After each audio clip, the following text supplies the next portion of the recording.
జనమంటే ఆయనకి ఎనలేని ప్రేమ, సేవ ఒకటి ఆయన ముందున్న మార్గం. విశ్వ హిందూ ధర్మ పరిరక్షణ ఆయన కర్తవ్యం. ఆయనే కంబాల శ్రీనివాసరావు గారు.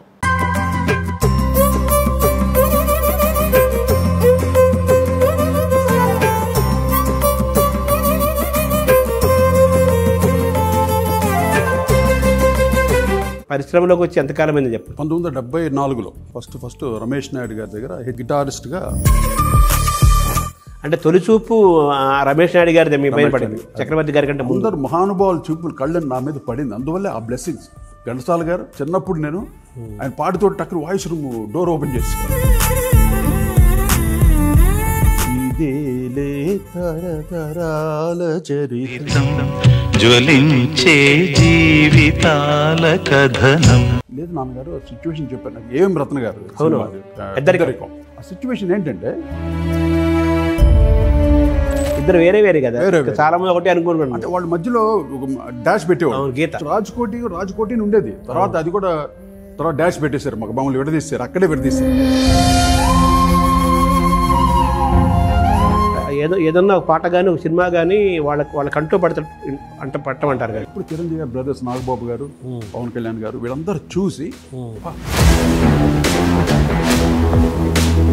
అందం హిందోళం అధరం తాంబూలం చక్కిలాల చుక్క చక్కగుందిరో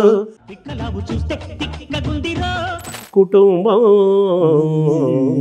అన్నగారి కుటుంబం కుటుంబం అన్నగారి కుటుంబం కుటుంబం కలిసిన హృదయాలలోన పలికెను అనురాగ వీణ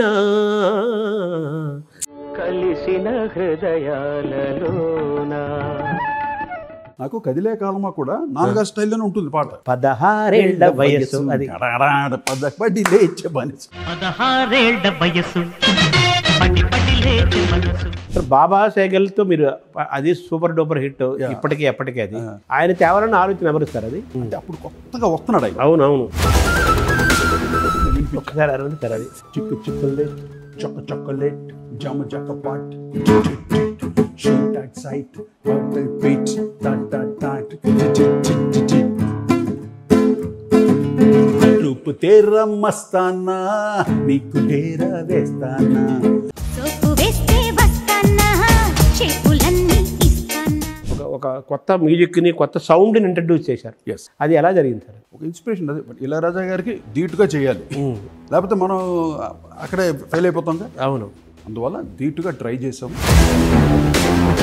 అవును, భయము భక్తి. అసలు చిరంజీవి గారి సినిమా అంటే మాత్రం లోపల గుండెగా కొట్టుకుంటూ ఉంటుంది. అందమా పాట ఉంది కదా, అందమా. అవును, అది యాక్చువల్ చిరంజీవి గారి కోసం చేసిన పాట. ఆ ట్యూన్ వినిపిస్తే చిరంజీవి గారు స్లో అవుతుంది, బీట్ ఉండాలంటే ఇది తీసి రామ్ గోపాల్ వర్మకి ఇచ్చాను. నేను చెప్తున్నా అది సరే. అది ఆ పెయిన్ మోస్తూ ఇంకొక ఆ పెయిన్ పాట మీద పడకూడదు కదా. అది పడలేదు అక్కడే. అది నేను అడుగుతున్నాను. భలే క్వశ్చన్ అది కదా. జోరుగున్నది చలాకి గుంటది తంటరిగా గోడు కడతావా.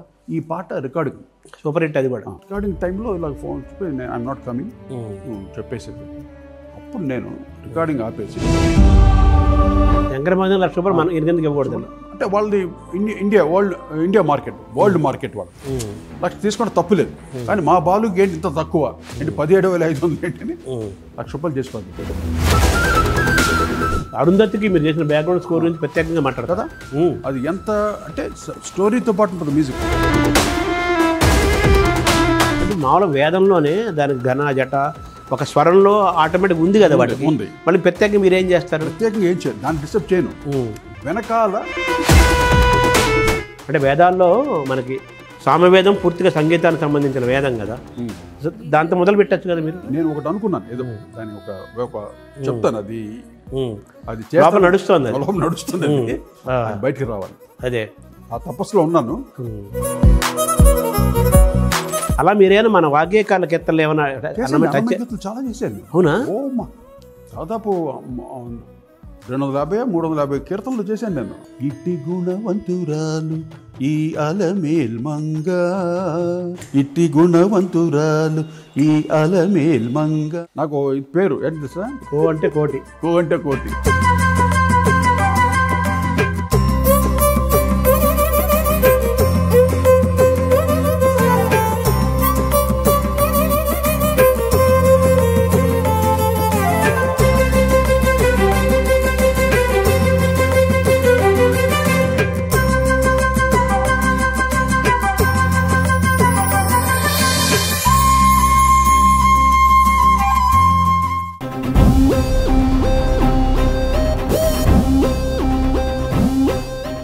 నమస్కారం.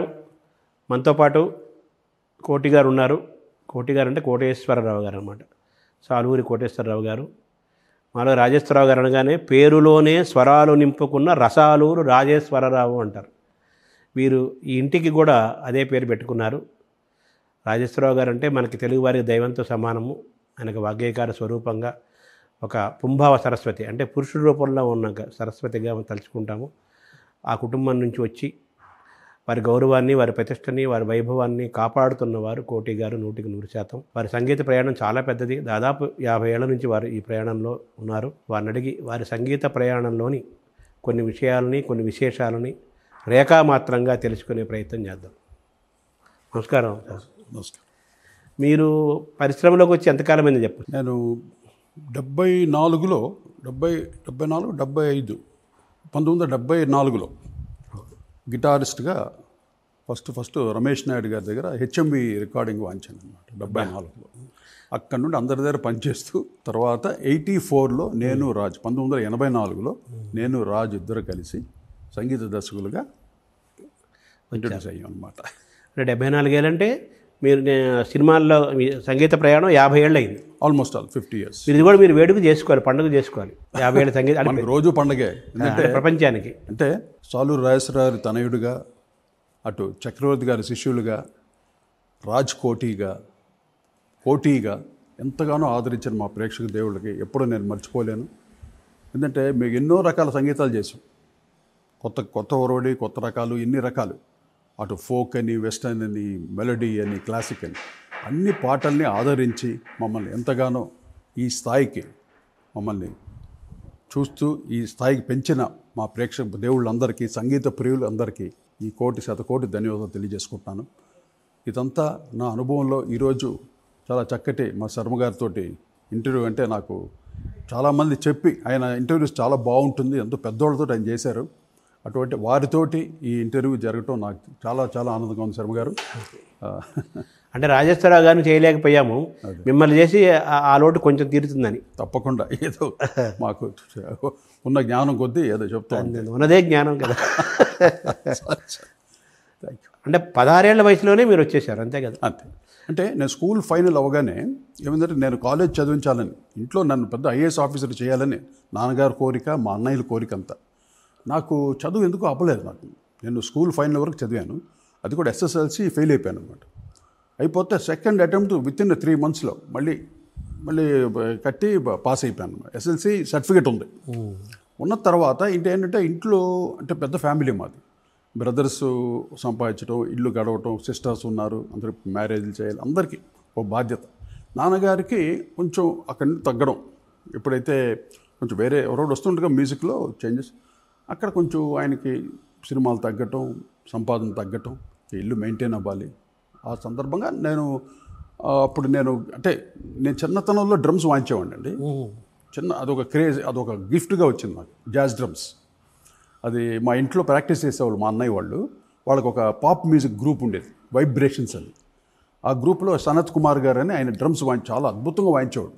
అంటే వెస్టర్న్ అంటే వెంచర్స్ అని, బీటిల్స్ అని, అప్పట్లో వాళ్ళే జత్రోతాల్ అని, డీప్ పర్పుల్ అని, ఇవన్నీ గ్రూప్స్ ఉండేది. ఆ టైప్ ఆఫ్ మ్యూజిక్ ఆ రోజుల్లో పాప్ మ్యూజిక్ వాయించేవాడిని నేను. హోటల్ కాలిఫోర్నియా అని ఇవన్నీ సూపర్ హిట్స్ ఆ రోజుల్లో. అవన్నీ వాయిస్తూ ఉండగా ఇక నేను చిన్నప్పుడు వాయిస్తుంటే ఇంట్లో ఏం చేశారంటే వీడు కూడా మ్యూజిషియన్ అయిపోతాడేమో, అంటే ఆల్రెడీ ఇంట్లో అందరూ మ్యూజిషియన్స్, తను బాగా చదివిద్దాం అని నన్ను బాగా చేసి స్కూల్కి పంపించాను. నాకు ఈ ఫ్రెండ్స్ గిడ్స్ తిరగటాలతో నాకు చదువు అబ్బల. ఎస్ఎల్సి ఫినిష్ చేసేసి ఆ తర్వాత నేను మ్యూజిషియన్షిప్ తీసుకున్నాను. ఇప్పుడు బంగళపల్లి బాలమురళకృష్ణ గారు 5వ తరగతి కూడా చదివేది ఆయన. మహానుభావులు. అంటే చదువు అనేది సరస్వతి. అది నేను యాక్చువల్లీ ఆఫ్టర్ దట్ అంటే ఎప్పుడైతే నేను మ్యూజిషియన్ అయ్యానో కాబట్టి నేను ఎన్నో నేర్చుకోవాలి. ఇంకా థియరీ, వెస్టర్న్ థియరీ అంటే సింఫనీ లెవెల్లో అన్నీ నేర్చుకొని మనం చదివి ఆ స్థాయికి ఎదగాలని నాకు కోరిక మనసులో స్టార్ట్ అయ్యింది ఎప్పుడైతే నేను మ్యూజిషియన్ అయ్యాను.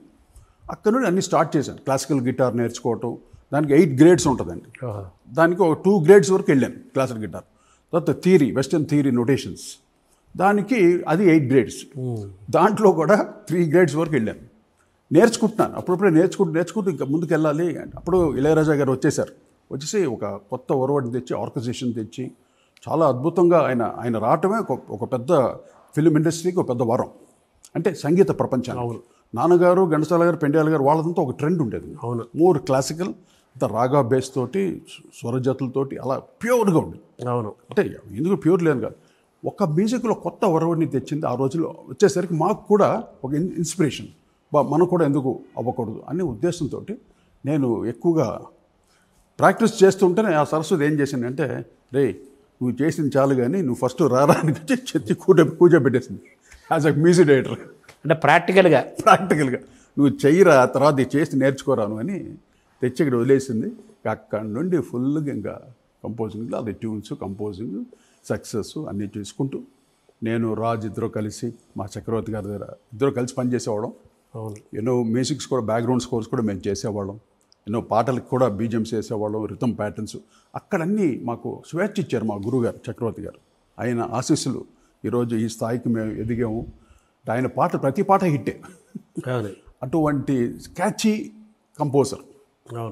చాలా సింపుల్ ట్యూన్స్ అయింది. అంటే మామూలుగా రాజేశ్వరరావు గారు సంగీతం అనేది రాజేశ్వరరావు గారు కంటే ముందు నుంచి మీ కుటుంబంలో ఎప్పటి నుంచో ఉంది. మా తాతగారు, మా ముత్తాతగారి దగ్గర నుండి ఉంది. బ్లడ్ అక్కడి నుండి అలాగా ఆ వేవ్స్ రావటం నిజంగా నాకే ఆశ్చర్యం వేస్తుంది. నేను అంటే నేను సాధన చేశాను. అంటే ఏ సాధన, మరి రాగాలతోటి అలా క్లాసికల్ ఆ సాధన ఎక్కువ చేయలేదు. నేను సాధన చేసిందంటే ప్రజెంటేషన్. ఒక పాట పుట్టిన తర్వాత దాన్ని ఎన్ని రూపాలతో దాన్ని బయటకు పంపించవచ్చు, ఎన్ని రూపాలు దాన్ని ప్రజెంట్ చేయొచ్చు అన్న దీని మీద నేను రీసెర్చ్ చేశాను. అన్నం వండటం వేరు, వడ్డించడం వేరు. మీరు వడ్డించడం బాగా నేర్చుకున్నారు. ఇప్పుడు ప్రతి పాట ట్యూన్ కంపోజ్ చేస్తాం.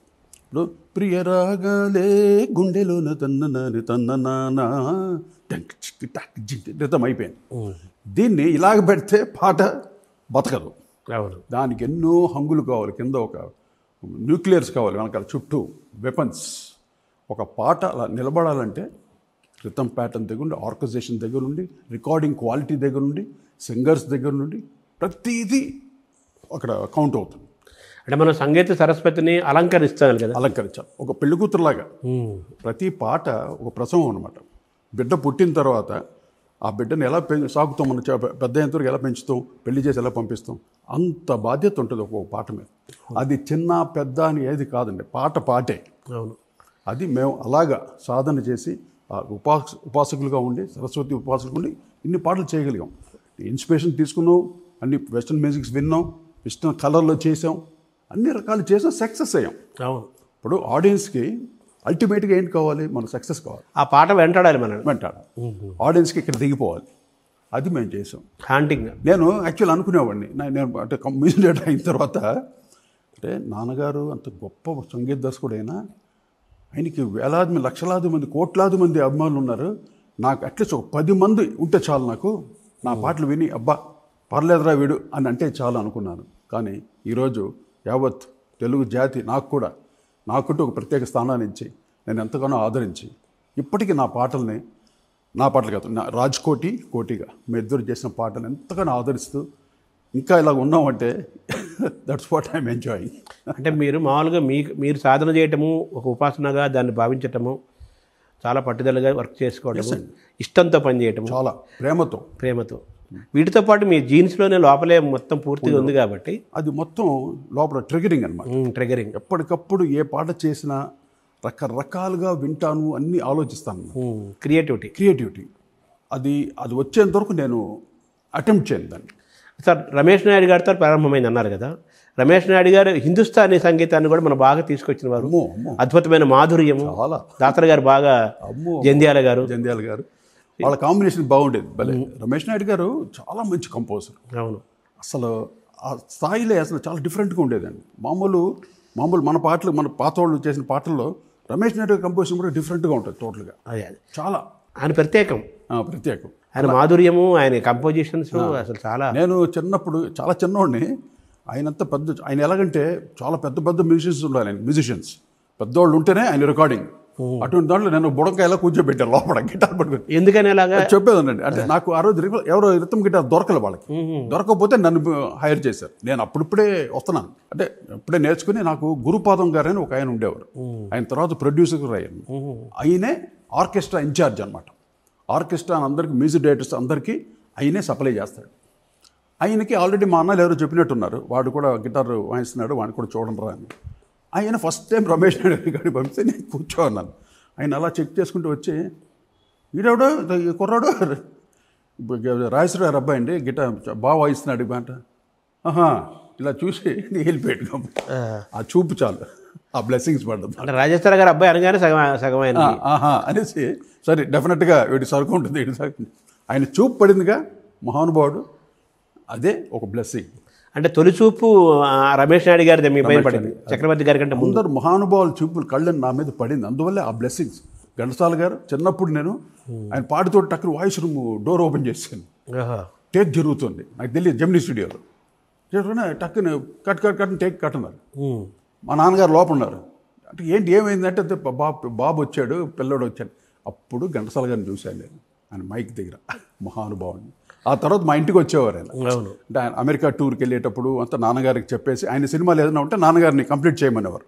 అలాగుండేది వాళ్ళ రిలేషన్షిప్. బంధం వెరీ హెల్దీ. చాలా, ఎవరు నువ్వు గొప్ప నా గొప్ప అది ఏమీ లేదు. అందరు ఒక్కొక్కరు అంతా కలిసిమెలిసి ఒక కుటుంబ సభ్యుల్లా ఉండేవాళ్ళు. అంటే ఏంటంటే మీ అదృష్టము, ఇంట్లో ఒంట్లో సంగీతం ఉండము, గొప్ప గొప్ప వాళ్ళని చిన్న వయసులో చూసే ఒక అదృష్టం కలగటం. కొంతమంది పెద్దవాళ్ళతో వర్క్ చేసే అదృష్టం కూడా రావటము. ఇప్పుడు నేను చక్రవర్తి గారు పనిచేస్తున్నప్పుడు ఇంకా బాంబే మ్యూజిక్ డైరెక్టర్ పనిచేశాను. లక్ష్మీకాంత్ ప్యారలాల్ గారు 2 సినిమాలకి బ్యాక్గ్రౌండ్ స్కోర్కి అంటే నేను అప్పుడు గిటారిస్ట్లో సెకండ్ ప్లేస్లో ఉండేవాడిని చెన్నైలో. Second place. First place Reddy అనేసి, రెడ్జి గారు అని ఆయన వండర్ఫుల్ గిటారిస్ట్ ఆయన. సెకండ్ ప్లేస్ నేను ఉండేసరికి అందరూ కుర్రవాడిని మంచిగా అసలు వాయిస్తుంటే సౌండింగ్ విపరీతంగా ఉండేది. నన్ను అక్కడి నుండి నేను లక్ష్మీకాంత్ ప్యారలాల్ గారు, తర్వాత ఆర్డి బర్మన్ గారి దగ్గర 40 days ఉన్నాను ఆయన దగ్గర. మహాన్ అనే సినిమాకి బ్యాక్గ్రౌండ్ స్కోర్ చేశారు. ఇక్కడ చెన్నైలో ప్రసాద్ 70mm థియేటర్ను ఉందండి. అవును. ఆ తర్వాత నేనన్నీ చాలా రికార్డింగ్స్ చేశాను అక్కడ. త్రినేత్రుడు అని చాలా 70mm థియేటర్లో ఆ రికార్డింగ్ క్వాలిటీ డిఫరెంట్గా ఉంటుంది. అవును. అంటే మీరు ఆ రెడ్జి గారిని తర్వాత మీరు మ్యూజిక్ డైరెక్టర్ తర్వాత తీసుకోలేదా మీ ఇందులోకి? ఎవరిని? రెడ్జి గారిని. రెడ్జి గారు ఆయన రెగ్యులరు, కానీ నేను వచ్చాక కొంచెం తర్వాత ఇళయరాజా గారికి కూడా నేను వాయించాను గిటారు.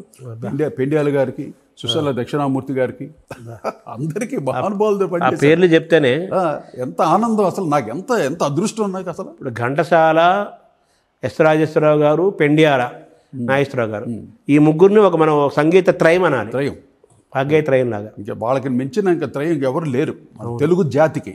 వాళ్ళు ముగ్గురే సంగీతానికి ఆద్యులు వాళ్ళు, అంటే అల్టిమేట్. అయితే రాజేశ్వరరావు గారితో మీరు ఎప్పుడు వర్క్ చేయలేదు కదా? నాన్నగారితో నేను తాండ్ర పాపారాయుడు అప్పుడే నేను కొంచెం పుంజుకొని రెడీ అయ్యాను, నేను రాజు. అప్పుడు తాండ్ర పాపారాయుడికి నేను వర్క్ చేసిన అసిస్టెంట్గా. మా రాజు అయితే ముందు నుండి ఉన్నాడు నాన్నగారి దగ్గర అసిస్టెంట్గా. అతను నోటేషన్ నేను రాసేవాడు. మీకంటే కొంచెం పెద్ద కదా? జస్ట్ 2 years పెద్ద. అంతే, 2-3 years. నాన్నగారు ఏమన్నారు మీ చూసి? ఆయనకి ఎప్పుడు వెస్టర్న్ మ్యూజిక్ ఇష్టమా? నేను వెస్టర్న్ చేస్తే ఆ పాటలే వింటారు ఆయన. ఏమన్నా క్లాసికల్ ఇప్పుడు గదిలే కాలం వాళ్ళని వినిపించావు అనుకో అంటాను. ఆయన చేసేసాడు కదా ఎన్నో.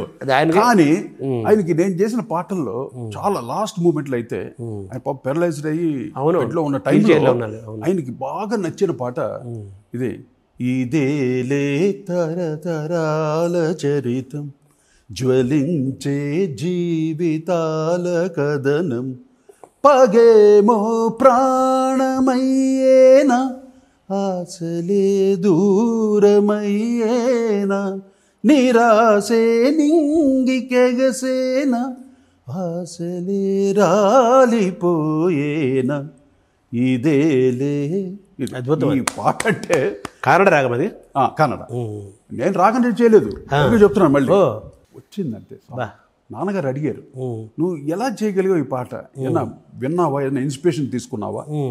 లేదు నాన్నగారు, ఆ సిచ్యువేషన్ చెప్పారు నాకు. ఏం రత్న గారు పెద్దరికం. ఆ సిచ్యువేషన్ ఏంటంటే ఇద్దరు ఫ్యామిలీస్లో రైవలరీ ఉంటుంది, వాళ్ళు చూస్తూ ఆడియన్స్ ఫీల్ ఉండాలి, ఏంటి వీళ్ళు ఇంత రైవలరీ కొట్టుకొని చంపుకోవటం ఏంటిది అన్న ఒక ఫీల్ ఉన్న పాట అది. సిచ్యువేషను. నేను ట్యూన్ ఇచ్చాను, నా ట్యూన్ కన్నా భువనచంద్ర ఇచ్చిన పదాలు చూడండి, కలకాలం చిరకాలం మిగిలిపోయే పాట రాశాడు. సాహిత్యం రాశాడు. ఆ సాహిత్యం ఎంత బాగుందో, సంగీతం నేను చెప్పే సంగీతానికి 2 మార్కులు ఎక్కువ వేస్తాను సార్ నేను.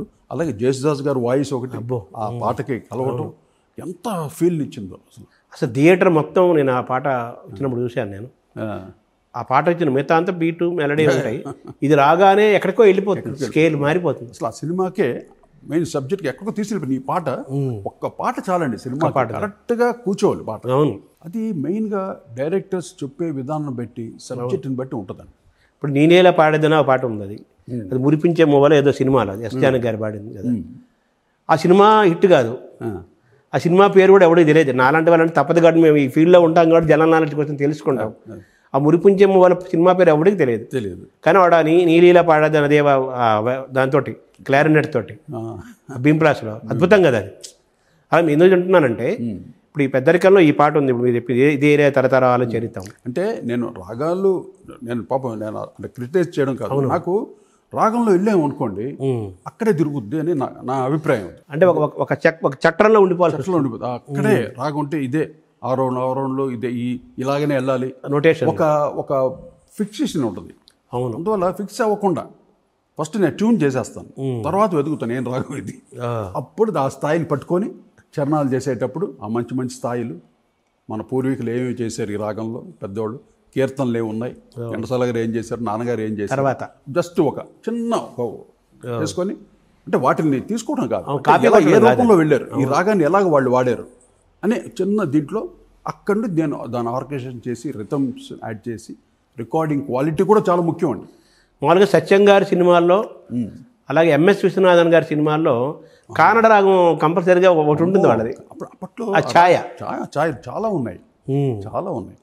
ఎంఎస్వి గారిది, మన రమేష్ నాయుడు గారిది, రమేష్ నాయుడు గారు ఎక్కువగా సత్యం గారిది కూడా ఎక్కువగా నార్త్ ఇండియన్ పోకడే, పోల్కల నార్త్ ఇండియన్ స్టైల్లో ఉంటుంది ఆయన. చాలా అద్భుతం, మంచి కంపోజర్ ఆయన కూడా.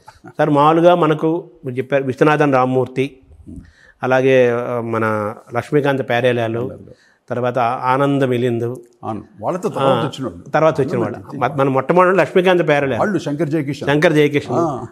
మన తెలుగు తమిళంలో చెప్పాలంటే విశ్వనాథ రామ్మూర్తి, రాజన్ నాగేంద్ర, తర్వాత శంకర్ గణేష్ తమిళ, వాళ్ళు కూడా మంచి కంపోజర్. అవును, దాంట్లో గణేష్ శంకర్ అనేవారు సుబ్రహ్మణ్యం గారి కొడుకు అన్న, ఎస్వి సుబ్రహ్మణ్యం గారు.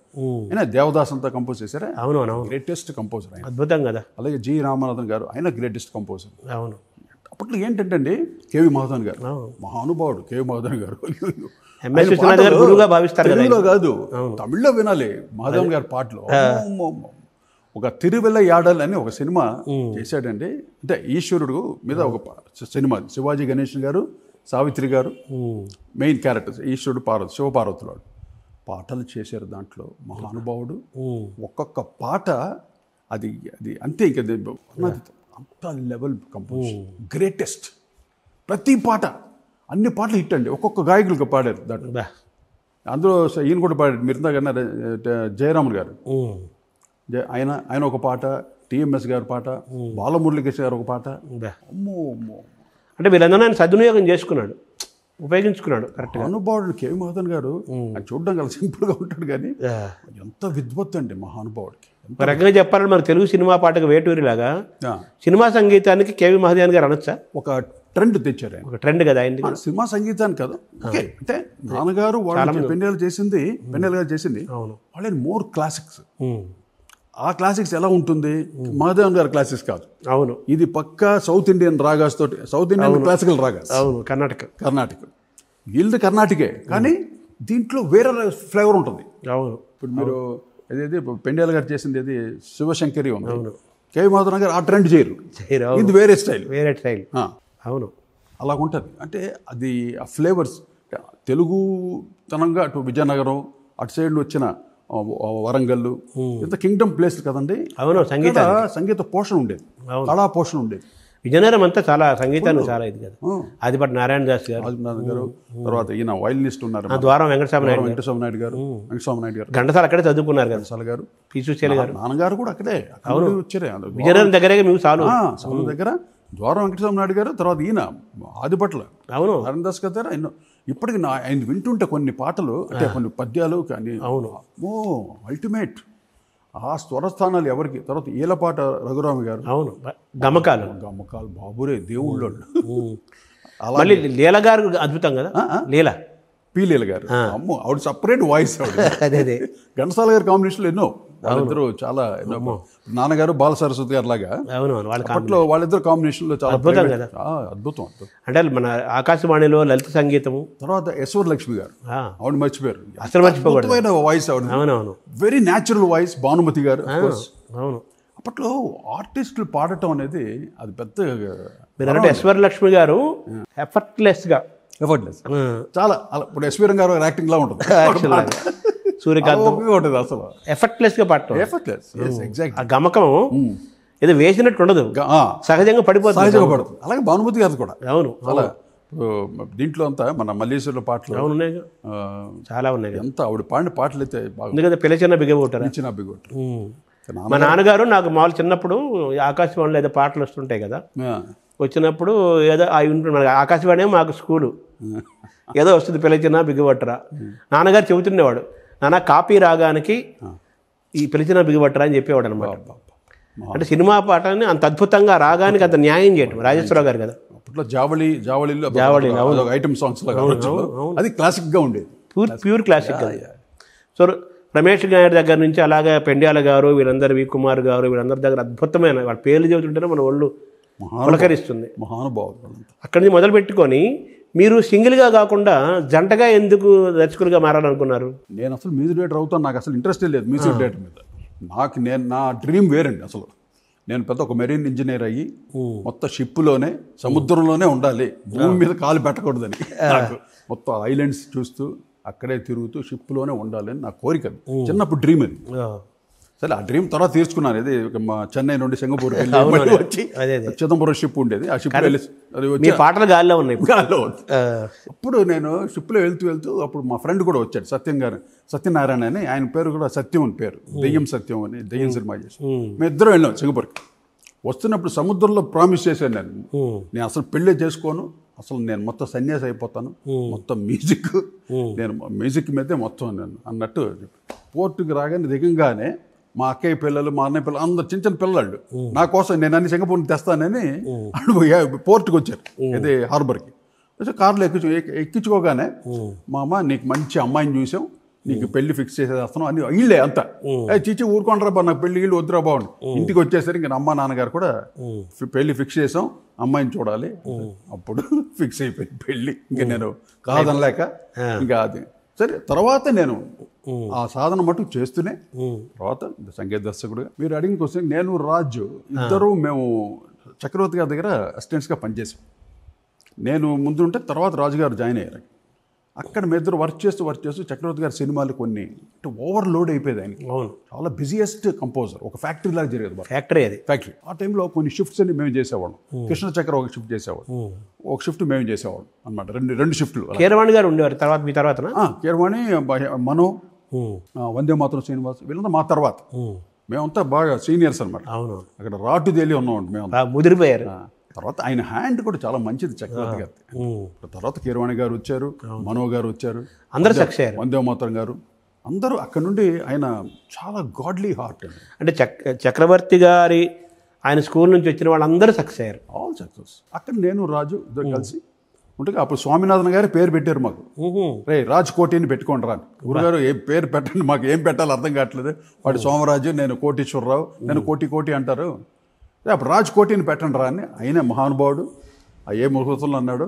ఆ విజయవాడ డీలక్స్లో పేరు పెట్టాడు మాకు. పేరు బలం అంటాం కదా, పేరు బలం ఒకటే పేరు. మళ్ళీ ఆ తర్వాత పేరు మార్చలే మేము. అదే అవును, అదేంటి అందరికి రాజకోటి అంటే ఒకలే అనుకునేవాళ్ళు అందరూ అందరూ. తర్వాత తెలిసింది రాజు వేరు కోటి వేరు. అవును, ఇప్పుడు శంకర్ జయకృష్ణ అంటే ఆ. ఇద్దరు వేరే వేరే కదా, చాలా మంది ఒకటే అనుకుంటున్నాను. అంటే వాళ్ళ మధ్యలో ఒక డాష్ పెట్టేవాడు. అవును, గీత. శంకర్ డాష్, జయకృష్ణ లక్ష్మీకాంత్ డాష్ ఇలా. అవును. తర్వాత రాజకోటి ఉండేది. తర్వాత అది కూడా తర్వాత డాష్ పెట్టేశారు, మాకు మమ్మల్ని విడదీశారు, అక్కడే విడదీశారు. అది వాళ్ళే కాలాన్ని చెప్పేశారు, విడిపోతామని. అంతే 10 ఏళ్ళు ఇద్దరు కలిసి చేసాం. అవును, హ్యాపీగా మంచి సక్సెస్ఫుల్ మ్యూజిక్ ఇచ్చాం. అంటే మీ ఇద్దరు ఇప్పుడు మామూలుగా మీ పాటలను గమనిస్తే అద్భుతమైన మాధుర్యం, మెలడీ ఉంటుంది, తర్వాత ఫోక్ ఉంటుంది, వెస్టర్న్ ఉంటుంది, రిథమ్ ఉంటుంది, అలాగే కామెడీ సాంగ్స్ అయినా సిచ్యువేషనల్ సాంగ్స్ అయినా ఫుల్ మన ఇదైనా దేనికైనా కానీ అడాప్ట్ అయిపోయే సాంగ్స్ అన్ని స్టైల్స్ అంటాం కదా, అన్నీ ఉంటాయి. ఇందులో మీ ఇద్దరి కాంబినేషన్లో ఎవరు ఏ పాత్ర పోషించేవాళ్ళు సార్? అంటే ఆ రాజు గారు ఏంటంటే ఆయన కండక్టింగ్ చేశాడు, ఆర్కెస్ట్రా ఫుల్ నొటేషన్ ఇవ్వటం. ఆయన మొదటి దాంట్లో చాలా దిట్ట అనమాట. కండక్టింగ్ చేయాలంటే కృష్ణ గారి తర్వాత కృష్ణ చక్రంలో కృష్ణ గారు, అవును, ఆ తర్వాత మా రాజే కండక్టింగ్ బ్రహ్మాండంగా చేస్తాడు. అదర్ కంపోజింగ్ అంతా నేను చూసుకొని ఆయన కండక్ట్ చేసినప్పుడు లోపల స్టూడియోలో ఇంజనీర్ పక్కన స్వామినాథన్ గారి పక్కన కూర్చొని ఆర్కెస్ట్రా అంతా బ్యాలెన్స్ చేసి నేను రికార్డింగ్ చేయించామని, ఎలా కంపోజింగ్లో రిథమ్ ప్యాటర్న్స్ ఎలా వస్తున్నాయో వాటిని అన్నింటినీ జాగ్రత్తగా రికార్డ్ చేయటం. ఇద్దరు కలిసి కంపోజ్ చేసుకునేవాడు సాంగ్స్ అని. ఒకసారి తనకు ఐడియా వస్తుంది, ఒకసారి నాకు వస్తుంది, ఏది బెటర్ అనేది అలా వెళ్ళిపోయేది. అలాగే ఇద్దరు చేసేవాళ్ళం కాబట్టి ఇది నేను చేశాను నువ్వు చేసాను అన్న డిఫరెన్స్ ఉండేది కాదు. ఇప్పటికీ లేదు. ఎవరు అడిగినా ఏదో చెప్తాను, దట్స్ రాజ్కోటి సాంగ్. ఏది వచ్చిన పేరు ఇద్దరిది అంతే. ఇప్పుడు నేను కోటిగా చేశాను, అప్పుడు నన్ను అడుగు, దాని గురించి నేను చెప్తాను. తర్వాత పార్ట్ 2 అది రాజ్కోటి, దట్స్ రాజ్కోటి. అది ఎవరు చేసాం వీళ్ళు చేసాం ఇక్కడ గొప్ప లేదు కాదు, ఆడియన్స్ అక్కడ ప్రేక్షకులు ఆదరించారు. అది ఫస్ట్ ఆఫ్ ఆల్ ఆ బ్లెస్సింగ్స్ మాకు రావటమే నిజంగా మా అదృష్టం. మిమ్మల్ని సంగీత దర్శకులుగా ఎవరు అవకాశం ఇచ్చారని చెప్పాలి సార్ మీ జంటకు? ఫస్ట్ మాకు అవకాశం ఇచ్చింది పిసి రెడ్డి గారు, డైరెక్టర్ పి చంద్రశేఖర్ రెడ్డి గారు అని. అవును, గోల్డెన్ హార్ట్ గోల్డెన్ హ్యాండ్ ఆయన. ప్రొడ్యూసర్స్ సుబ్బరాజు గారు అని, వెంకటరామరాజు గారు, వీళ్ళిద్దరు ప్రొడ్యూసర్స్. అప్పుడు చిన్న చిన్న సినిమాలు చేసేవాళ్ళు, చిన్న బడ్జెట్ సినిమాలు. దాంట్లో ఫస్ట్ మాకు ప్రళయ గర్జన, మోహన్ బాబు గారు హీరో, దానికి ఆ సినిమా చేసాం. అక్కడి నుండి నెమ్మదిగా తర్వాత శోభన్ బాబు గారు, మేము చేసిన హీరోలు చూడండి. ఫస్ట్లో మేము చేసింది సుమన్ గారు. సుమన్కి చాలా చిన్న అది జేమ్స్ బాండ్ 999 అని మన యాక్షన్ సినిమాలు ఉండేవి, అవి. తర్వాత సుమన్ గారు, రాజశేఖర్ గారు, ఆయన సినిమా 2, 3, 4 చేసాం. అది తర్వాత శోభన్ బాబు గారు, తర్వాత సూపర్ స్టార్ కృష్ణ గారు, తర్వాత మెగాస్టార్ చిరంజీవి గారు. అక్కడి నుండి చిరంజీవి గారి దగ్గర నుండి ఇంకా అందరూ, బాలకృష్ణ గారు, నాగార్జున గారు, వెంకటేష్ గారు అన్ని చేసిన తర్వాత నెక్స్ట్ తరుణ్ యంగ్ స్టార్. అది మిలీనియం ఇయర్ నుండి నువ్వే కావాలి చేసే అవకాశం నాకు ఇవ్వటం, అదొక గొప్ప. తర్వాత నువ్వే కావాలన్నారు, నువ్వే కావాలి అందరూ, పరిశ్రమ కూడా అనింది. అది అందరూ ఆశీస్సులే. అది అంటే అది మా రవికిషోర్ గారు, ఆయన ఆశీస్సులు. ఆయనకంటే నేనంటే చాలా ఇష్టం. అంటే నా సంగీతం అంటే చాలా చెవులు కోసుకుంటాడు, అంత ఇష్టం. అంటే మీరు చిన్న చిన్న బడ్జెట్ సినిమాలతోటి మీరు ప్రారంభించి తర్వాత మెగాస్టార్స్ చిరంజీవి, వెంకటేష్, బాలకృష్ణ టాప్ స్టార్స్కి వెళ్ళిపోయారు కదా, ఆ షిఫ్ట్, ఆ ప్రయాణం ఎలా జరిగిందండి? దాంతో వెళ్ళిపోయింది అంతే. వాట్స్ నెక్స్ట్ అంతే, ఎప్పుడు అలా చూసేవాళ్ళం. శోభన్ బాబు గారు కూడా ఎంత ఇష్టం నేనంటే. చక్రవర్తి గారు అంటే ఆయనకి రెగ్యులర్, ఆయన పోయిన తర్వాత ఆయన ఫినరల్కి ఆయన వచ్చారు. నేనున్నా, మా గురుగారు పక్కనే ఉన్నాడు ఫినరల్. చూసి అప్పుడు నన్ను చూసి చాలా ఓదార్చి, ఎవరిని ఓదార్చలేను, నేను చాలా ఎమోషన్ అయిపోతుంటే ఆయన వచ్చి నన్ను పట్టుకొని ఓదార్చి, ఊరుకోకోటి గురుగారు ఉంటారు, నీతోటే ఉంటాడు ఆయన అన్నట్టు ఆయన ధైర్యం చెప్పి వెళ్ళి, తర్వాత చాలా సినిమాలు, ఈ సినిమా కోటికి వండి ఆయన చెప్పి చాలా సినిమాలు నాకు ఇప్పించారు శోభన్ గారు. వారిద్దరు నువ్వు బాబా ఏదో బాగా అనుకుంటారు, చాలా దే వెరీ అటాచ్డ్ వారిద్దరు. అలాగా శోభన్ గారు, అఫ్ కోర్స్ దాసరి నారాయణరావు గారు, ఆయన సినిమాలు ఎన్నో చేశాను. అవును, అంటే నేనండి సార్, ఈ చిన్న సినిమాలకి బడ్జెట్ సినిమాలకి చేసుకుంటూ ఒక్కసారి పెద్ద టాప్ స్టార్స్కి వెళ్ళటానికి ఏదన్నా ఒక పాట కానీ ఒక సినిమా కానీ వాళ్ళ కంటూ పడతారు. వెరీ గుడ్, మంచి పాయింట్ అడిగారు. మేము పద్మాలయ స్టూడియోస్లో ఎప్పుడు ఎంటర్ అయ్యాము కదా, కృష్ణ గారు బ్యానర్కి. ఫస్ట్ నా పిలిపే ప్రపంచనం, ఆ సినిమాకి పిసి రెడ్డి గారు డైరెక్టర్, మమ్మల్ని ఫస్ట్ మ్యూజిక్గా పెట్టించారు. కృష్ణ గారు ఓకే చెప్పిస్తారు, ఆ సినిమా చేసాం, బాగా చేసాం, మంచి పేరు వచ్చింది. తర్వాత అదే బ్యానర్, వాళ్ళ పద్మాలయ బ్యానర్లో మరణ శాసనం అనే ఒక సినిమాని, మలయాళం సినిమా కెప్టెన్ అనే ఒక సినిమా, ఆ సినిమాని రీమేక్ చేశారు. దాంట్లో పాటలు లేవు, ఓన్లీ బ్యాక్గ్రౌండ్ స్కోర్. ఏమండి ఆ టైంలో నేను రెహమాన్ మాదిరి పనిచేసేవాడు ఆయన, దిలీప్ అనేవాడు. నేను సింగపూర్ నుండి ఒక శాంపులర్ తెప్పించాం, రోలాండ్ S50 అంటారు దాన్ని. శాంపులర్ అంటే దాంట్లో ఈ సింఫనీ ఆర్కెస్ట్రా టోన్స్ అన్నీ ఉంటాయి. అవన్నీ దీంట్లో ఫిక్స్ చేసి కీబోర్డ్లో ఒక నోటు ముట్టుకుంటే ఆ టోన్స్ అన్ని వినపడతాయి దీంట్లో, ఒక్క స్వరం ఒక్క నోటు ముట్టుకుంటే. అటువంటిది తెప్పించాం. దాన్ని మొత్తం ఏం చేసామంటే ఆ సినిమా బ్యాక్గ్రౌండ్ స్కోర్కి ఫుల్ పిండి పిప్పి చేసేసాం. ఏంటేం టోన్స్ ఉన్నాయి అన్నీ వేసి కొట్టి బ్రహ్మాండంగా బ్యాక్గ్రౌండ్ స్కోర్ చేసాం.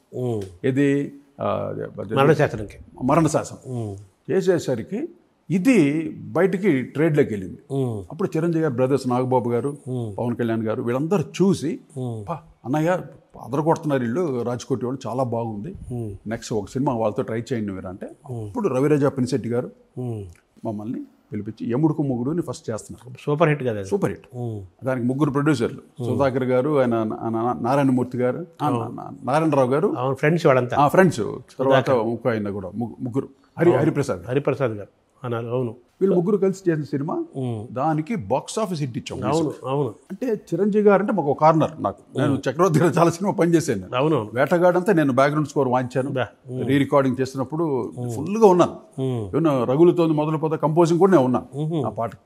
నాకు చిరంజీవి గారు అంటే ఒక చిన్న చేస్తే చేయాలరా, ఆయన సినిమా చేయాలరా అని ఒక లోపల ఉండేది కసి. అది కరెక్ట్గా మాకు ఎముడుకు మూడు దొరకటం. నేను రాజు ఇద్దరు కూర్చొని స్పెషల్గా ఆయన కోసం, అంటే ఆయనకి మైలేజ్ ఎక్కువ కదా, ఫాలోయింగ్ ఎక్కువ, కొడితే హిట్ కొడితే ఎక్కడికి వెళ్ళిపోద్ది.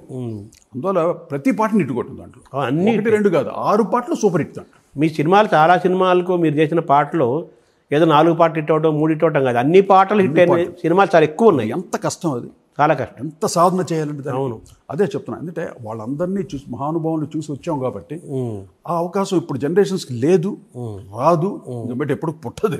అదే అవన్నీ మేము చూసి వచ్చాం కాబట్టి, అంటే ఈ అనుభవంలో నేను చెప్తున్నా. అవును, ఇదేదో నాకేదో నేను ఒక తోపని చెప్పట్లా, మీరని కాదు, మీ తరం వాళ్ళు. ఇది నెక్స్ట్ జనరేషన్స్కి ఎన్నో నేర్చుకోవాలి మీరు. ఇప్పుడు కీబోర్డ్ ముట్టుకుంటే దాంట్లో వేల లక్షల కోట్ల టోన్స్ వస్తాయి అన్నీ. అవును, వాటితో కాదు మనం మ్యూజిక్ చేసి, ఫస్ట్ మనకి క్రియేటివిటీ రావాలి. ఇప్పుడు దీన్ని మనం వాడుతున్నా, అది మనం ఆడుకోకూడదు. ఇప్పుడు ఏఐ వస్తుంది, ఎన్ని తాత్కాలికం. ఏ పెద్ద గొప్పగా చెప్పుకోవచ్చు, అదే కంప్యూటర్ మ్యూజిక్ చేసేస్తుంది, సినిమా తీసేస్తుంది.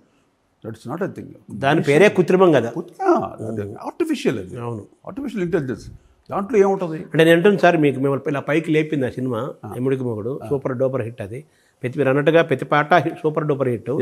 ఒక పాటకి ఇంకో పాటకి ఇంకో పాటకి ఇంకో పాటకి ఇంకో పాటకి అసలు సంబంధం, ఒక బీట్. అందం హిందోళం అదరం తాంబు ఇదైందా, కన్నె పిల్లతోటి పిల్లగాడికొచ్చనమ్మ పీకులా, ఇదొక బీట్. ఇంకోటి వాన జల్లు గిల్లుతుంటే ఎట్టాగమ్మ, అలా ఇన్ని రకాల బీట్లు, వేరియేషన్స్. ఇంకేదో ఇంకో పాట ఏదో గుర్తురాట్లా, 3 అన్ని ఆల్మోస్ట్ ఆల్ 6 ఫోక్ స్టైల్. ఇది అది ఇంకోటి యమలోకంలో పాట ఉంది. అవును, అదొక డ్యాన్స్ తోటి full break dance, tap dance, అన్ని డ్యాన్సులు పెట్టాము చిరంజీవి గారికి. అంటే చిరంజీవి అద్భుతంగా డ్యాన్స్ చేస్తాడు కాబట్టి ఆయన దృష్టిలో పెట్టుకుని కంపోజిషన్ జరిగినట్టు కదా. ఇప్పటికీ ఆయన దృష్టిలో పెట్టుకుని చేసిన పాటలే ఈజ్ ద ఇన్స్పిరేషన్. చిరంజీవి గారి పాట అంటే ఆయన ఇన్స్పిరేషన్ ఫస్ట్. సార్ ఒక పాట ఎస్రాజరావు గారు కానీ, పెండియాల గారు కానీ, ఘంటసాల గారు కానీ, రమేష్ నాయుడు కానీ, ఆదినారాయణరావు గారు కానీ, ఎవరైనా సరే పూర్వులు కానీ మీ వరకు అప్పటి నుంచి మొదలు పెట్టుకుంటే, అంటే విశ్వనాథన్ రామ్మూర్తి గారి దగ్గర నుంచి రాజ్కోటి వరకు మనం ఒకసారి అబ్జర్వ్ చేస్తే కొన్ని పాటలు ఈ కాలానికి అతీతంగా అవి నిలబడి ఉన్నాయి కదా. అలా మీరు చేసినప్పుడు పాటలు చాలా ఉన్నాయి. చాలా ఒక పాట అంత స్ట్రాంగ్గా కలకాలం నిలబడాలంటే ఏంటి సార్, ఏముండాలి వెనకాల? భలే క్వశ్చన్ ఇది. అది కానీ తెలుసుంటే ప్రతి పాటని కాలానికి నిలబడి చేసి ఉండేవాడు. అది మన చేతిలో సాధన. అది ఒక్కోసారి కుదురుతుందండి, కొన్ని సినిమాలకి కుదురుతుంది. అది వేళా విశేషం, స్టార్టింగ్ వేళా విశేషం అలా వచ్చేది. అలా ఎన్ని పాటలు. నాకు మొన్న దాసనారాయణ గారి సినిమా కళ్యాణ ప్రాప్తి రస్తు అని, అవునవును, ఇప్పటికీ ఆ పాట నాకు ఇప్పుడు హాంట్ చేస్తూ ఉంటుంది. చాలా మోడర్న్ స్టైల్లో చేసాం ఆ రోజుల్లో. 30 years అవుతుంది, 30 సంవత్సరాలు అవుతుంది ఈ పాట. Just listen this song, jazz స్టైల్లో ఉంటుంది. 1995 సెప్టెంబర్ 9th నిన్నెక్కడు చూసా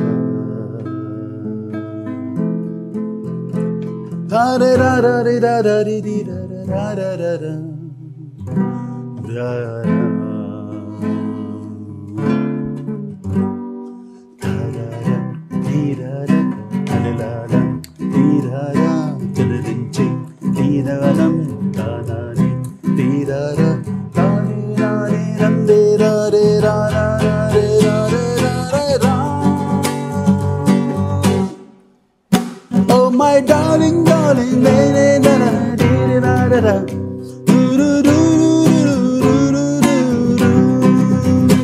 1995 సెప్టెంబర్ 9th నిన్నెక్కడు చూసా. ఈ స్టైల్ చూడండి, అంటే 30 years బ్యాక్ చేశాను. ఇప్పుడు మీరు అప్పుడు 99లో చేశారు, 99 2199లో కూడా ఈ పాట వేయచ్చు. అంటే అంత అడ్వాన్స్ కంపోజిషన్ చేసాం నేను రాజ్.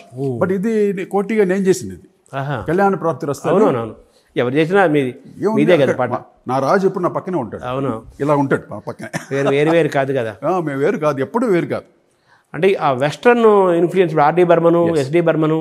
ఎందుకంటే అండి వెస్ట్రన్ ఇన్ఫ్లుయెన్స్ లేకపోతే మనం సర్వే అవ్వడం కష్టం. ఎంతసేపు పాత ధోరణి అయిపోయింది. ఆ మహానుభావులు చేసి వదిలేసారు అంతా. కాలం బట్టి సంగీతం మారుతూ ఉంటుంది. కానీ మేము ఎంత మారినా మన రాగాలు మానలేదు, మన మెలడీ మానలేదు. ఈరోజు ప్రతి పాటలో మెలడీ ఉంటుంది. అవును, మీరు చేసిన పాటల్లో మాధుర్యం తప్పనిసరిగా ఉంటుంది. అది రితమైనప్పుడు చక్కిలాల చుక్క చక్కగుందిరో తత్తతార తత్త తత్తదారిరో తన్ననాని నన్న తన్ననాని నన్న తనన్ననాని నన్ననాని నన్న నన్న గిద్దింత గిద్దింత కథ అని ఉంటుంది. డప్పు రితం ఫోక్ స్టైల్, ఇది పక్క జానపదం ఉంటుంది. అలాగే కుటుంబం, అన్నగారి కుటుంబం కుటుంబం. యాక్చువల్లీ అది ఎందుకు అలా చేశాను, ఆ మెలడీ అంత ప్యూర్ మెలడీ ఎందుకు చేయాల్సి వచ్చింది? ఎందుకు పెద్ద అయిన కుటుంబం. అవును, మామూలు కుటుంబాలు కాదు కదా, ఆ స్థాయిలో ఉండాలి. ఆ స్థాయిలోనే చెయ్యాలి ఆ పాటని. అవును, చాలా భయం వేసింది ఆ పాట చేసేటప్పుడు నాకు. యాక్చువల్ నారాయణ రెడ్డి గారు రాశారు ఆ పాట. ఆయన అయితే ఒక కంపోజర్ రూమ్లో కూర్చున్నాం, ఆయన ఎంటర్ అవుతూ నారాయణ రెడ్డి గారు వచ్చినాయి ఆ పాట వచ్చినాయి. ఆయన ఎలా పాడుతున్నారంటే కుటుంబం అన్నగారి కుటుంబం కుటుంబం ఇలా పాడుతూ వస్తున్నాడు ఆయన నారాయణ రెడ్డి గారు. ఆయన ఇది పెట్టేసేయండి, ఈ ట్యూను అయిపోయింది పాట అంటే ఆయన మా రామకృష్ణ బాబు ఉన్నాడు, మన బాలకృష్ణ బ్రదర్. అవునవును, శరత్ గారు డైరెక్టర్. అవును, అన్నయ్య మనకు అది వద్దు, మనం చేసుకుందాం అని చెప్పి ట్రెడిషనల్గా ఉండాలండి. లేదు గురుగారు నేను వేరే చేస్తాను ట్రెడిషన్స్. సరే నేను ఇష్టం అని ఆయన వెళ్ళిపోయారు. తర్వాత ఆయన లిరిక్స్ ఓకే చేస్తాం, తర్వాత నేను ట్యూన్ చేశాను. అంటే ఒక పెద్ద రకంగా ఉండాలి, ఒక హుందాతనం ఉండాలి పాట, మరి పురాతనంగా ఉండకూడదు. ఒక యాంతం లాగా ఉండాలి. యాంతంలో ఇటువంటి కుటుంబం నందమూరి కుటుంబం. అందువల్ల కుటుంబం అన్నగారి కుటుంబం ఒక వేదం చెప్పినట్టు ఉంటుంది. కుటుంబం గురించి ఒక ఎంతో అద్భుతంగా ఆయన రాయటం కూడా గొప్పగా రాశారు. ఆ స్వరాలు అలా కుదిరింది అంతే. ఇప్పుడు అన్నగారి ప్లేస్లో నందమూరి కుటుంబం రాసేయచ్చు ఇప్పటికే కదా, అంత అలా రాసేవచ్చు, అంత స్టాండర్డ్. అది మోహన్ కళ్యాణ్ ఏదో అనిపిస్తుంది నాకు. అతను ఆల్మోస్ట్ మోహన, ఎక్కువ మోహన్ ఉంటుంది. అక్కడక్కడ కొన్ని ఛాయలు కళ్యాణి కనిపిస్తుంది, కళ్యాణి మిక్స్ అవుతుంది. తాననాని తానాని తారరారే రారర కుటుంబం అనుపాలు అంతా కొంచెం కళ్యాణి ఛాయలు అన్నీ రాగేది చెప్పాను. అక్కడ కళ్యాణి అనిపిస్తుంది. అదే కళ్యాణి మోహన్ రెండు మిక్స్డ్గా. మోహన్ అద్భుతం. అది ఎందుకు చెప్తున్నానంటే రాజేశ్వరరావు గారిది కలిసిన హృదయాలలోన పలికెను అనురాగ వీణ, కలిసిన హృదయాలలోన తననరా మహానుభావులు అని ఉంటుంది కదా. నాకు మీ పాట వినగానే, ఈ కుటుంబం అని వినగానే అది గుర్తుకొచ్చింది. నాకు కదిలే కాలమా కూడా నాన్నగారి స్టైల్లోనే ఉంటుంది పాట. ఇది కూడా నాన్నగారి స్టైలే. అదే పెద్దోళ్ళు చేసిన వాళ్ళు ఒక ఫార్మాట్ క్రియేట్ చేసి పెట్టేశారు. అది అవును, దాన్ని అది ఎన్ని వెరైటీలు చేయొచ్చండి. ఇదే కుటుంబం పాటనే ఎన్ని వెరైటీలు చేయొచ్చు. కానీ ఒక హుందాతనం ఉండాలి, ఒక రాగం ఉండాలి ఆ పాటకి. పెద్ద కుటుంబం బాలకృష్ణ గారు చేస్తున్నారంటే అది ఎటువంటి సబ్జెక్ట్, అది పెద్దన్నయ్య సన్నివేశం కూడా కదా, సన్నివేశం పెద్దన్నయ్య మంచి సబ్జెక్ట్ అది. అవును, అంటే డ్యూయల్ రోల్ బాలకృష్ణ గారు. ఇలా చేసి మీరు వెంటనే 16 వయసు అది పడి లేచే మనసు పట్టుకు పట్టుకు పగ్గమేసి పట్టుకు ఇట్టుకు జుట్టుకు కళ్ళమేసి కట్టుకో 16 రాక్ గిటార్ రాక్ స్టైల్ అన్నమాట కంప్లీట్గా. అది డిస్కో అన్ని మిక్స్డ్. అది అంటే ఆ పాటకి ఎప్పటికీ 16 ఏళ్ళే. మళ్ళీ చెప్పారు షోలో పాడుతుంటే ఆ పాటకి ఏంటి రెస్పాన్స్ అండి బాబాయ్. ఇప్పటికీ మా పబ్బుస్లో పాడుతుంటారు, ఎక్కడ ఆ బీట్ రాగానే 16 ఏళ్ళ వయసు అనగానే ఓ ఎంజాయ్. సార్ మీరు ఇంతమంది గాయకులకి ఎంతమంది లిరిసిస్టులు, వేటూరి గారు, సిరివెల సీతారామ శాస్త్రి గారు, భువన్ చంద్ర గారు చాలామంది రాశారు. అంటే మీ ట్యూన్కి వాళ్ళు రాశారు. ట్యూన్కి మేము ఎక్కువ ట్యూన్కి రాసినవే కదా? అన్ని ట్యూన్స్ అండి. నేను ఎక్కువగా దాసనారాయణరావు గారికి నేను కొంచెం లిరిక్గా ట్యూన్ చేసేవాడిని. ఆయన కూడా ట్యూన్కి రాసేవారు ఆయన కూడా. తర్వాత వేటూరు గారు అఫ్ కోర్స్ అన్ని ట్యూన్స్ ఆయన రాస్తాడని నాకు ధైర్యం. ఇప్పుడు ఇది ఇందాక మరి కుటుంబం, అన్నగారి కుటుంబం ఆయన రాసిన తర్వాత మీరు ట్యూన్ చేసింది కదా? ఇది రాసింది నారాయణ రెడ్డి గారు రాసింది. నారాయణ రెడ్డి గారు ఇటువంటి సన్నివేశాలు ఉన్న పాటలు మటుకు నేను లిరిక్స్ రెడీ అయిన తర్వాత బాగా చేస్తాను. ఇది మెయిన్ సాంగ్స్ కదా, సిచ్యువేషన్ సాంగ్స్. దానికి కూడా ఇవ్వచ్చు. ఇప్పుడు ఏదేది ఇదేలే తరతర చరిత్రానికి నేను ట్యూన్ ఇచ్చాను, అది సిచ్యువేషన్ సాంగ్. చాలా కష్టం ట్యూన్ ఇవ్వడం, చాలా కష్టం. అంటే ఆ క్యారెక్టర్స్తో ఇన్వాల్వ్ అవ్వాలి, ఎంటైర్ ఆ సీన్లో మనం మునిగి ఉండాలి. అలాగా ఇన్వాల్వ్ అయ్యి చేసిన పాటలు. అదే చెప్తున్నాను కదా, మ్యూజిక్ అనేది అది ఎక్కడ పుడుతుంది, ఏ టైంలో పుడుతుంది, నెవర్ వీ కాంట్ జడ్జ్. పుడితే అలా పుడుతుంది, గన్లో పుడుతుంది అంతే. సార్ మీ ప్రయాణంలో ఎస్పి బాలు గారు, సుశీల గారు, జానకి గారు, చిత్ర గారు, నాగూర్బాబు గారు చాలామందితో మీరు పాడించారు కదా. మీ పాటకు, మీ సంగీతానికి బాగా న్యాయం చేసిన వాళ్ళు ఎవరని చెప్పచ్చు సార్? ఇంకా కొత్త మర్చిపోయారు ఎస్పి శైలజ గారు. అవును, శైలజ. తర్వాత మన సుజాత గారు. అవును, సుజాత గారు. అవును, రాధిక గారు. అవును, అండ్ స్వర్ణలత గారు. అవును, ఇంతమంది పాడారు. నాకు చాలామంది పాడారు, ఫీమేల్స్ ఆల్మోస్ట్ అందరూ పాడారు. ఆయన ఏంటి మన బాబా సైకిల్తో, బాబా సైకిల్, కైలాష్ గారు. అవును, జేజమ్మ. అవును, లేకపోతే కుమార్ షాను. అవును, తర్వాత ఉదిత్ నారాయణ్. అవును, శ్రేయా ఘోషాల్, అందరూ పాడారు నాకు. అంటే మీ పాటకు బాగా న్యాయం చేసిన వాళ్ళు అంటే మనం ఎవరు చెప్పాలి సార్? అంటే పాటలోనే ఉంటుందండి, మీకు తృప్తి ఉంటుంది కదా, ఫీల్. తృప్తి కరెక్టే. పాట కంపోజింగ్లోనే ఫుల్గా ఆ ఎసెన్స్ కంప్లీట్గా ఉంటుంది. అందరూ చెప్తున్నాను, అంటే నేను గొప్పగా చెప్పుకోను, ఎవరు పాడినా ఆ పాట వెళ్ళిపోతుంది. ఇప్పుడు కుమార్ షాను పాడారు, ఆయన పాడిన పాటలని హిట్ నాకు. అవును, ఉదిత్ నారాయణ గారు పాడారు, ఆయన పాడిన హిట్. తర్వాత కేకే గారు పాడారు, 2-3 పాటలు, ఆయనది super hit. Of course Balu గారు పాడారు, మనో గారు పాడారు. This is music. ఇది ఒక టీం అండి, అందరూ కలిసి ఒక పాటని పాడాలంటే బాలు గారు పాడాలి. బాలు గారు పాడితే నాకు చాలా ఇష్టం. అంటే నేను అంటుంది ఏంటంటే, వాళ్ళకు ఒక మనోధర్మం లాగానే గాత్రధర్మం అని ఒకటి ఉంటుంది కదా. అవును, గాత్రధర్మం ఉంటుంది కదా. గాత్రధర్మం ఉంటుంది కదా సంగీతం. ఆ రోజుల్లో వాయిస్ బాలు గారు ఎక్కువ విజృంభణ, ఇంకా వేరే వాయిస్ వినలేము, అంతే. ఎవరు ఉండేవారు కాదు ఆయన పాట, ఛాయలకి ఎవరు వచ్చేవాళ్ళు కాదు. అవును, వీర విజృంభణ. అమ్మో, అది ఆయన అంత ఎక్స్పీరియన్స్డ్. అంటే ఏదో ఒక పాటకి, మీ పాటకి బాలుగారు పాడింది, మీరు వెస్ట్రన్ స్టైల్లో ఒక రాక్ జాజ్ ది టైప్లో చేసిన దానికి అంత తృప్తిగా మీకు అనిపించలేదు విన్నాను నేను. నేను పాడి వినిపించాను. ఇప్పుడు టాక్ బ్యాక్ ఉంటుంది, మైక్ లోపల ఉన్నాడు, నేను పాడి వినిపించాను. కట్స్ కావాలి కొంచెం, మైకిల్ జాక్సన్ స్టైల్లో. గురుగారు ఫస్ట్ కొంచెం ఆయన ఫస్ట్ పాడాడు, హే పాప ఇలా ఆయన స్టైల్లో పాడు. నేను కొంచెం కట్స్ కావాలని గురువు అంటే, ఏది నువ్వు పాడు వినిపించాను. నేను ధైర్యంగా మైక్ నొక్కి ఇది టాక్ బ్యాక్ పాడు. ఇలా నేను పాడలేనయ్యా, నేను ఓపెన్గా చెప్పాడు, ఇలా నేను పాడలేను. ఓకే గురుజీ, మీ స్టైల్ మీరు పాడండి, మీ స్టైల్ పాడండి. ఆఫ్ కోర్స్ ఆ పాటను అంత బ్రహ్మాండంగా పాడలేను. అవును, ఆయన స్టైల్. అంటే మ్యూజిక్ డైరెక్టర్ ఒక స్టైల్ ఉంటుంది కొన్ని పాట. ఇప్పుడు ఏఆర్ రెహమాన్కి అదే అడ్వాంటేజ్ అతను. అవును, ఈవెన్ ఇళయరాజా గారికి అడ్వాంటేజ్ ఏంటంటే, వాళ్ళు చేసిన దాన్ని 100% వేరే వాయిసెస్తో పాడించి న్యూ ఫ్లేవర్ తెచ్చారు. వాయిసెస్ ఫ్లేవర్ మనకి ఆ రోజులు ఉండేది కాదు. బాలు గారు సుశీలమ్మ గారు, జానకమ్మ గారు, చిత్ర గారు. అంటే డైరెక్టరు, ప్రొడ్యూసరు, జనం కూడా బాలుగారిని కోరుకునేవాళ్ళు. వాళ్ళేం కోరుకోవడం లేదు, కోరుకోలేదంటారా? వాళ్ళే ఈ పాట బాలుతో పాడించు, సుశీలమ్మతో పాటు ఎవ్వరు అడగలేదు ఆడియన్స్. మనం పాడిస్తాం పాటను బట్టి. అవును, హిట్ పాటను బట్టి పాడిస్తాం. ఇప్పుడు మనో గారు పాడిన అన్ని ఆయన కూడా పాడిన సూపర్ హిట్ కదా. అవును, హిట్ అయింది. ఎవరో క్వశ్చన్ చేశారు ఆడియన్స్, ఎందుకు బాలుతో పాడించుకుంటా మనోతో పాడించు ఎవరిని అడిగాడు? ఎవడు అడగదు. అదే పాట హిట్ అయిపోతే అన్ని కొట్టుకుపోతాయి. అలాగా అంటే ఇప్పుడు ఏ పాప ఆ పాట మీరు మరి మీరే పాడచ్చు కదా. మనం పాడచ్చు, కానీ పాడచ్చు, నేను పాడితే డెఫినెట్గా ఆడియన్స్ వింటారని చేస్తారు. ఆ రోజులు అలా ఉండేది కాదు. అదే నేను ఎందుకంటే మనకెందుకు, మన పని ఏదో మనం చేసుకోవాలి. నేను పాడాలంటే అన్ని పాటలు నేను పాడి ఉండేవాడు. నాకు సత్తా ఉంది, నాకు మంచి వాయిస్ ఉంది, పాడగలను. అంటే నేను ఎందుకంటున్నానంటే ఏమండి, కొన్ని పాటలకి వాయిస్ నమ్ముకొని చాలా మంది ఉన్నారు. అవును, వాళ్ళు పాటలు పాడుకోవడానికే కొంతమంది ఉన్నారు. అవును, మీరు మ్యూజిక్ చేయాలి, వాళ్ళు పాడాలి. అంతేగా, బాలుగారే కాదు, చాలా మంది సింగర్స్ అందరూ. సరే, మన ఏఆర్ రెహమాన్ టాపిక్ వస్తే, సరే ఏఆర్ రెహమాన్, హ్యారీ జయరాజు, మణి శర్మ వీళ్ళంతా మీ శిష్యులే.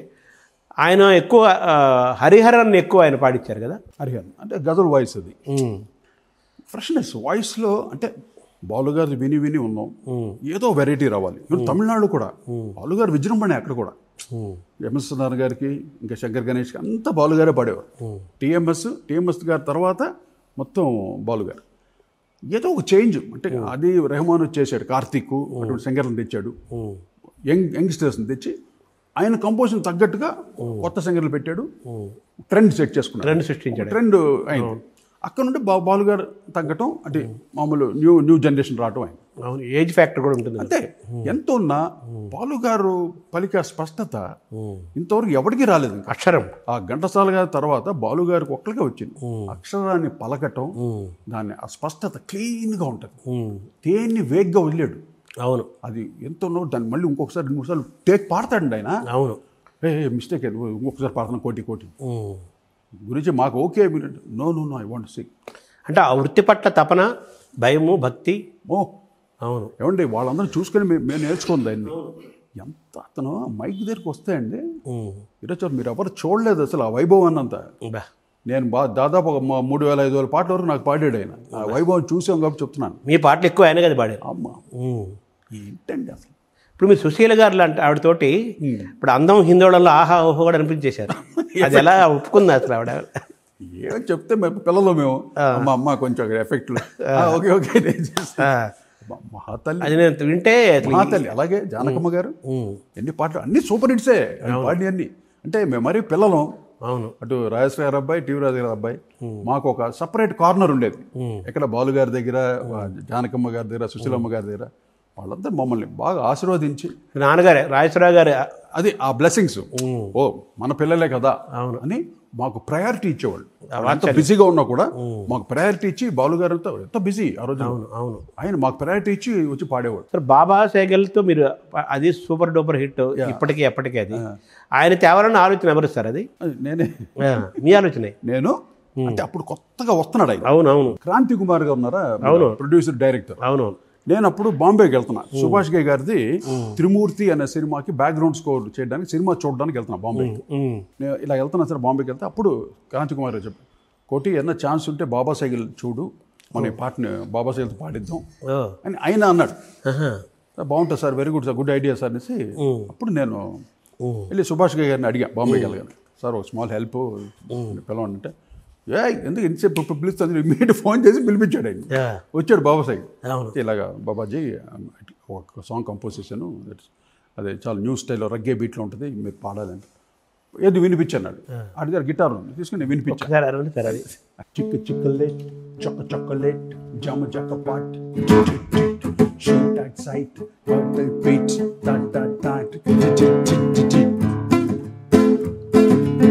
రూపు తేరా మస్తానా నీకు డేరా వేస్తానా టట్టడా తేరతానా దిల్లా లేరతానా కాటేసుకుందామే గిల్లి కజ్జా ఆటేసుకోరదా ముద్దు ముంజ దగ్గరైతే తండనాని తండనన్న తండనాని నన్న ఓ ఓ ఓ రూపు తేరా మస్తానా నీకు డేరా వేస్తానా. ఎప్పటికీ అదే ఎప్పటికీ ఎక్కడ పాడినా యూత్ పడి పడి డాన్స్లే దీనికి అదే ఊగిపోతారు. ఊగుడు అంటే చూడు అన్ని రకాల మ్యూజిక్. ఇదంతే 16 ఏళ్ల వయసుకి కూడా అన్నా కదా, ఎప్పటికీ 16 ఏళ్ళు దాని. ఎందుకంతా ఆఫ్ కోర్స్ చిరంజీవి గారు ఇట్స్ ఇన్స్పిరేషన్. ఆయన ఇన్స్పిరేషన్ ఏంటి, ఏ చేసినా ఆయన చేస్తాడు. అవును, ఆయన అసలు కసి డాన్స్ చేయాలంటే కక్షగా చేస్తాడు. దాని లారెన్స్ అనుకుంటాను కంపోజ్ చేసింది, మీ డాన్స్ కంపోజింగ్ కదా. రూపుతరమ్మ లారెన్స్, అలాగే హబీబీ కూడా లారెన్సే చేశారు. అవునవును, హబీబీ మీరు అసలు దాని గురించి మాట్లాడాలి సార్. హబీబీ రూపుతరమ్మ లారెన్స్ కాదు, లారెన్స్ కదా, హబీబీ చేశాడు లారెన్స్. ఫస్ట్ సాంగ్ అతనికి చిరంజీవి గారికి, నైజీరియన్ సాంగ్. అది చాలా స్లోగా ఉంటుంది పాట. నాకెందుకో అది వినగానే చాలా బాగుంది అనిపించింది, హాంటింగ్ ఉంది. అదే ఇది ఈ బిట్ట హబీబీ అన్న వర్డ్ క్యాచీగా ఉంది. మనం హబీబీని పెట్టాం, అది హబీబీ, హబీబీ. అది ఏదో సమ్ డయాబ్ అనొస్ ఆయన పేరు, మంచి కంపోజర్, సింగర్. ఆయన చాలా అందగాడు, భలే సింగర్, చాలా ఫేమస్. అమీర్ డయాబ్ ఆయన పేరు. ఆయన నైజీరియన్ సింగర్. ఎక్కడ పట్టి నైజీరియా నుండి పట్టాము పాటని మన ఆంధ్రాకి పట్టుకొచ్చారు పాపం నాగూర్ బాబు. ఆయన వాయిస్ స్టైల్ మార్చేశాడు, స్టైల్ మార్చి. బాలు గారు ఎంత బాగా పాడాడు ఆ పాటని. నడక కలిసిన నవరాత్రి, సిగ్గుపడితే శివరాత్రి, ముగ్గుడ్డు ముగ్గుడ్డని అంటే కటింగ్ ఒరిజినల్ అలా ఉండదు, అది స్లోగా ఉంటుంది. తానే నాని తీరారే తరే రారే రారా ఇలా ఉంటుంది. హబీబీ కదేరే గదే దరే దరే ద హబీబీ హబీబీ ఇలా ఉంటుంది. మనం దాన్ని బీట్ చేసి మొత్తం టెంపో పెంచి ఆ టెంపో అలా కంటిన్యూ చేశారు. అదే కంటిన్యూ. తంట డాడి డాడ డండ చరణాలు చూడండి, అలా మన గ్రిప్గా డాన్సింగ్కి కొరియోగ్రఫీకి బాగుండాలి అన్నట్టు ఆ పాట చేశారు. సరే 80s, 90s తెలుగు సినిమాలకి, తెలుగు సినిమా పాటకి ఒక పక్క ఇళయరాజా రాజ్యం వెళ్తున్న కాలంలో మీరు సమాంతరంగా ప్యారలల్గా ఒక కొత్త మ్యూజిక్ని, కొత్త సౌండ్ని ఇంట్రడ్యూస్ చేశారు. ఎస్, అది ఎలా జరిగింది సార్? ఒక ఇన్స్పిరేషన్ అది. ఇళయరాజా గారికి ధీటుగా చేయాలి, లేకపోతే మనం అక్కడే ఫెయిల్ అయిపోతాం. అవును, అందువల్ల ధీటుగా ట్రై చేసాం. ఆయన ఆశీస్సులు కూడా, ఇళయరాజా గారి ఆశీస్సులు కూడా, ఆయన మహాపర్వతం. అవును, అటువంటి ఆయన దగ్గర పక్కన నిలబడాలంటే ఎంతో సత్తా ఉంటారు కానీ నిలబడలేం. అవును, అది మా ఇద్దరికి చిన్నప్పటి నుండి వెస్ట్రన్ మ్యూజిక్ మీద ఉన్నటువంటి పట్టు. అంటే సాంగ్ ప్రెజెంటేషన్ ఎలా చేయొచ్చు, సాంగ్ని ఎలా విని విని విని విన్నాం చాలా. అంటే ఆ కొత్త సౌండ్ని జనానికి, పాటలకి అందించడంలో ఏ ఇన్స్ట్రుమెంట్స్ పాత్రను మనం ప్రధానంగా మాట్లాడుకోవాలి సార్? అప్పట్లో మాకు రెగ్యులర్ ఆర్కెస్ట్రా ఉండేది, లైవ్ ఆర్కెస్ట్రా. ఇప్పుడు ఎలక్ట్రానిక్స్ వచ్చినాయి. అవును, ఎలక్ట్రానిక్స్ కూడా మేమే ఇంట్రొడ్యూస్ చేసాం. అంటే ఎలక్ట్రానిక్స్ వచ్చినా కూడా ఎక్కువగా వాడి ఇంట్రొడ్యూస్ చేసింది మేమే, రాజ్కోటిగా ఎలక్ట్రానిక్స్. అంతకుముందు ఎలక్ట్రానిక్ కీబోర్డ్స్ వస్తే వాటిని ఒక మితంగా వాడేవాళ్ళు. ఇది లైవ్ ఇన్స్ట్రుమెంట్స్, ఏది సితారు, సంతూరు, ఇంకా ఫ్లూటు, ఇంకా వైలెన్స్, కోరస్, వీటి మీద అది డిస్టర్బ్ కాకుండా చాలా మైన్యూట్గా వాడేవాళ్ళు. తర్వాత అదే మెయిన్ అయిపోయింది ఎలక్ట్రానిక్స్. ఇప్పుడు అలా చేయటం వల్ల మాకు మెయిన్గా ఫుల్ ఆర్కెస్ట్రా ఉండేది కాబట్టి ఒక్క ఇన్స్ట్రుమెంట్ ఉండేది కాదు. ప్రతి బిట్, ఒక గిటార్ ఒక బిట్ ఉంటుంది, ఒక బీజంలో సితారు, సంతూర్ ఉంటుంది, ఒక బీజంలో వైలెన్స్ ఉంటుంది, కోరస్ ఉంటుంది, ఇలాగ ఉంటుంది. అంతేగాని ఒకే ఇన్స్ట్రుమెంట్ పట్టుకుని కూర్చోలేం మేము. అంటే నేను గిటారిస్ట్, అన్ని పాటలు గిటార్తో చేయొచ్చుగా, చేయలేదు నేను. అన్ని ఆర్కెస్ట్రాతో ఫుల్నెస్ తోటి ఆర్కెస్ట్రేట్ చేసి ఫుల్ ప్రెజెంటేషన్. అలా మిమ్మల్ని మీరు ప్రూవ్ చేసుకున్నారు. ఇళయరాజా ఒక పక్క సామ్రాజ్యాన్ని ఏలుతున్నప్పుడు మీరు వచ్చేసి దాన్ని ఒక బీట్, కొత్త బీట్ తీసుకున్నారు. నిజంగా అదృష్టం. ఆ టైం, ఆ 80s, 90s మా కోసం కేటాయించిన ఎరా అది. అంతే, ఒక స్వర్ణయుగం మాకు. రాజుకి, నాకు, రాజ్కోటిగా మాకు. అంటే మేము కష్టపడి తెచ్చుకుంటాం. అవును, చాలా కష్టపడి స్ట్రగుల్స్తో వచ్చాం మేము. సరే, మన మల్లీశ్వరి సినిమా అనగానే పాత మల్లీశ్వరికి ఏమో రాజేశ్వరరావు గారు చేశారు, కొత్త మల్లీశ్వరికి మీరు చేశారు. అది ఒకసారి మాట్లాడుకున్నాం సార్. అంటే మల్లీశ్వరి పేరు చెప్పగానే నాకు భయం వేసింది ఫస్ట్. మంచి ఆ మల్లీశ్వర అడిగారు, మనం సరిపోవరా దానికి, అదే రాజేశ్వరరావు మళ్ళీ పుట్టాలి దానికి. లేదు, ఇది పేరు మట్టు పెడతాను, సబ్జెక్ట్ వేరు ఉంది. అప్పుడు నేను మల్లీశ్వరికి, అదొక లోపల ఉంది ఛాలెంజ్. మళ్ళీ నాన్నగారు చేసిన మల్లీశ్వరి మళ్ళీ అదే పేరు మీద నేను చేస్తున్నాను, నేను తనయుడుగా మ్యూజికల్ హిట్ చేయాలి. అందువల్ల ప్రతి పాటని దాంట్లో కూడా చాలా, అంటే ప్రతి సినిమాకి నేను కష్టపడతానండి. ఇది కాదు, ప్రతి సినిమాకి నేను, రాజు ఇద్దరు కష్టపడతాం. ఆ క్రీము, సక్సెస్ క్రీము మేము ఎంజాయ్ చేయలేదు అసలు. మాకేంటి, ఇది సక్సెస్ అయిపోతే నెక్స్ట్ ఏంటి భయం వేసేది. నెక్స్ట్ ఎలా చేయాలి, ఎలా చేస్తే హిట్ అవుద్ది పాట, ఎలా రీచ్ అవుద్ది ఆడియన్స్కి, ఈ భయం ఉండేది ఎక్కువగా. ఆ భయంతో ఆయన పుట్టినాయి మాకు. అవును, భయము భక్తి. అసలు చిరంజీవి గారి సినిమా అంటే మటుకు లోపల గుండెగా కొట్టుకుంటూ ఉంటుంది మాకు. సార్ మీరు చిరంజీవి ఒక సినిమా కను, ఒక డైరెక్టర్ కను, ఒక నిర్మాత కను, ఒక సినిమా కను ముఖ్యంగా చేసిన పాటలు అవి మారిపోయి వేరే సినిమాలకు వెళ్ళిన సందర్భాలు కూడా ఉన్నాయి కదా. న్యాచురల్. అయ్యా ఒక 2 ఎగ్జాంపుల్స్. అంటే ఒకసారి చూసి వినిపిస్తాం. వరుసగా 2-3 సినిమాలు చిరంజీవి గారు జరుగుతుంటాయి. ఇప్పుడు మీరు చిరంజీవి గారు ఏదో కోదం సింహం డైరెక్టర్ అనుకుంటున్నారు, మీకు వినిపించాం ఈ పాట వినిపించగానే లేదమ్మా ఇంకోటి. ఇప్పుడు వినిపించిన పాట వేస్ట్ కాదు, దాన్ని పక్కన పెడతాం. ఇంకో ఆయన వస్తాడు మీలా, ఇంకో డైరెక్టర్ చిరంజీవి గారు, వాళ్ళకి వినిపిస్తాం. అంటే ఇది చిరంజీవి గారు చేసిన ట్యూన్స్ అయ్యి ఆయనకి బాగా యాప్ట్గా ఉంటుంది. సో ఆయన ఓకే అంటాడు, ఇక్కడికి వెళ్ళిపోద్ది. అలాగే మేము చేసిన దాంట్లో స్టార్ మెగా స్టార్ అని, అది కోదం సింహంలో సాంగ్. యాక్చువల్లీ దాన్ని మేము రాజా విక్రమార్క కోసం వినిపించాం, రవిరాజ పెన్సెట్టి గారు. వినిపిస్తే ఆయన విని అంటే పెద్ద ఇంట్రెస్ట్ చూపించలేదు. సర్లే అలా పక్కన పెట్టండి అన్నట్టు అన్నాడు. మాకు సర్లే అంత కాన్ఫిడెంట్గా ఆయన చెప్పలేదు కదా అని నెక్స్ట్ డే కోదం సింహం సిట్టింగ్లో మేము అది వినిపించేసాం. ఎవరికి? మురళీమోహన్ రావు గారు డైరెక్టర్, మన కైకాల నాగేశ్వరరావు ప్రొడ్యూసర్, అదే కైకాల సత్యనారాయణ గారు బ్రదర్, రమా ఫిల్మ్స్. ఇప్పుడు కోదం సింహం 30 years కంప్లీట్ అవుతుంది, ఫంక్షన్ జరగబోతున్నారు. మనం నువ్వే కావాలి కూడా అయినట్టుంది. 25 years. ఇది 30 years కంప్లీట్ అవుతున్నట్టు మొన్న చెప్పారు నాగేశ్వరరావు ఫంక్షన్. స్టార్స్ వినిపించింది, వీళ్ళు ఓకే అనేసారు. ఇది ఓకే అనగానే ఇది బయటికి స్ప్రెడ్ అయింది. బా రాజ్కోట్ సాంగ్ చేశారమ్మా, అసలు స్టార్ మెగా స్టార్ మీద పాట చేశారు అనేసరికి ఇది అక్కడికి వెళ్ళింది. రవిరాజా గారు మనకు వినిపించిన పాట కదా, ఎందుకు అట్ట వెళ్ళింది అనేసి మమ్మల్ని, లేదు సార్ మీరు 100% ఓకే చెప్తే బొట్లో వేసి రాసి పెట్టేస్తామండి, మీరు ఓకే చేయలేదు అందువల్ల అక్కడ వినిపించాం. వాళ్ళు ఓకే అన్న, నో అది నాది. ఆయన ముండోడు, ఆయన రవిరాజు గారు, అది నాదే, నాకే ఉండాల్సింది. అక్కడ కాన్ఫ్లిక్ట్. మేము స్ట్రగుల్ అయ్యాం. మళ్ళీ అది చిరంజీవి గారి వరకు వెళ్ళి చివరికి ఆయనే కూర్చొని, లేదు ఇది కౌబాయ్ సినిమాకి బాగుంటుంది ఆయన చెప్పి రవిరాజు గారిని కన్విన్స్ చేసి తర్వాత దానికి వేరే పాట చేసాం. అలాగే ప్రియరాలే అందుకుంది కదా, ప్రియరాగాలే ఒకటి, ప్రియరాగాలే, గోవిందాలో పాట ఒకటి, అవి కూడా అలా వెళ్ళినాయా? ఆల్మోస్ట్ అలా. ప్రియరాగాలే ట్యూన్ నేను చేసింది గోవిందా రామ్ గోపాల్ వర్మ. మెలడీ ఆయన అంత మెలడీ ఆయనకి నచ్చదు. అప్పుడు ఆ ప్లేస్లో నేను అందమో ఏదో చేశాను. ఇది అక్కడ చేసిన ట్యూన్ని మన దీంట్లో ప్రియరాగాల్లో ఈ సాంగ్ కదా మన హలో బ్రదర్, అవును, ఇది గోవిందాకి చేసిన పాటని హలో బ్రదర్లో రెండు నాగార్జున అలాగే 2 కూర్చున్నాయి అక్కడ. బట్ అందమా పాట ఉంది కదా, అందమా, అవును, అది యాక్చువల్ చిరంజీవి గారి కోసం చేసిన పాట. ఆ ట్యూన్ వినిపిస్తే చిరంజీవి గారు స్లో అవుతుందయ్యా, కొంచెం బీట్ ఉండాలి అంటే ఇది తీసి రామ్ గోపాల్ వర్మకి ఇచ్చాం. ఎంత ఘాటు ప్రేమయో అని దానికి ఆల్టర్నేటివ్, అది ఆల్టర్నేటివ్గా చాలా బాగుంటుంది. ఎంత మెలడీ, అది హిట్. ఇప్పుడు మాలాంటి వాళ్ళు కొంచెం మెలడీని ఇష్టపడే వాళ్ళకి మిగతా అన్నీ ఇష్టం, అంటే బీట్ ఉంటుంది, స్వింగ్ ఉంటుంది. అలా మీ పాటలు అవన్నీ ఉంటాయి. అదే ఇప్పుడు ఏంటి మనకు ఒక మంచి పెసరట్టు, ఒక మంచి అన్నీ ఉన్నట్టుగా జీడిపప్పులు, అల్లం ముక్కలు, మెలడీ బీట్ అన్ని మిక్స్డ్గా ఉంటాయి. అవును, వాట్ ఆ పాటలన్నీ అంత రీచ్ అవ్వడానికి కారణం. తర్వాత మీ ఇద్దరు రాజ్కోటిగా ఉన్నప్పుడు ఎంత సూపర్ హిట్ అయిందో. సరే కాలము ఆ టాపిక్ నేను ఎందుకు విడిపోయారు, అది వేరే సబ్జెక్టు, అది కాలం అలా నడిచింది. సరే తర్వాత మీరు కోటిగా మీరు సింగిల్గానే మీరు మొదలుపెట్టారు. అవి ఎంత హిట్ అయినాయో కోటిగా మీరు సింగులర్గా చేసినవి కూడా అంతే హిట్ అయినాయి. ఆల్మోస్ట్ అంతే. అరుంధతి వరకు నేను చేసిన పాటలు, సినిమాలు అని బ్యాక్గ్రౌండ్ స్కోర్లు కానీ ఒక్కనే. అవును, కంప్లీట్ ఇదే ధ్యాస, ఇదే తపస్సు.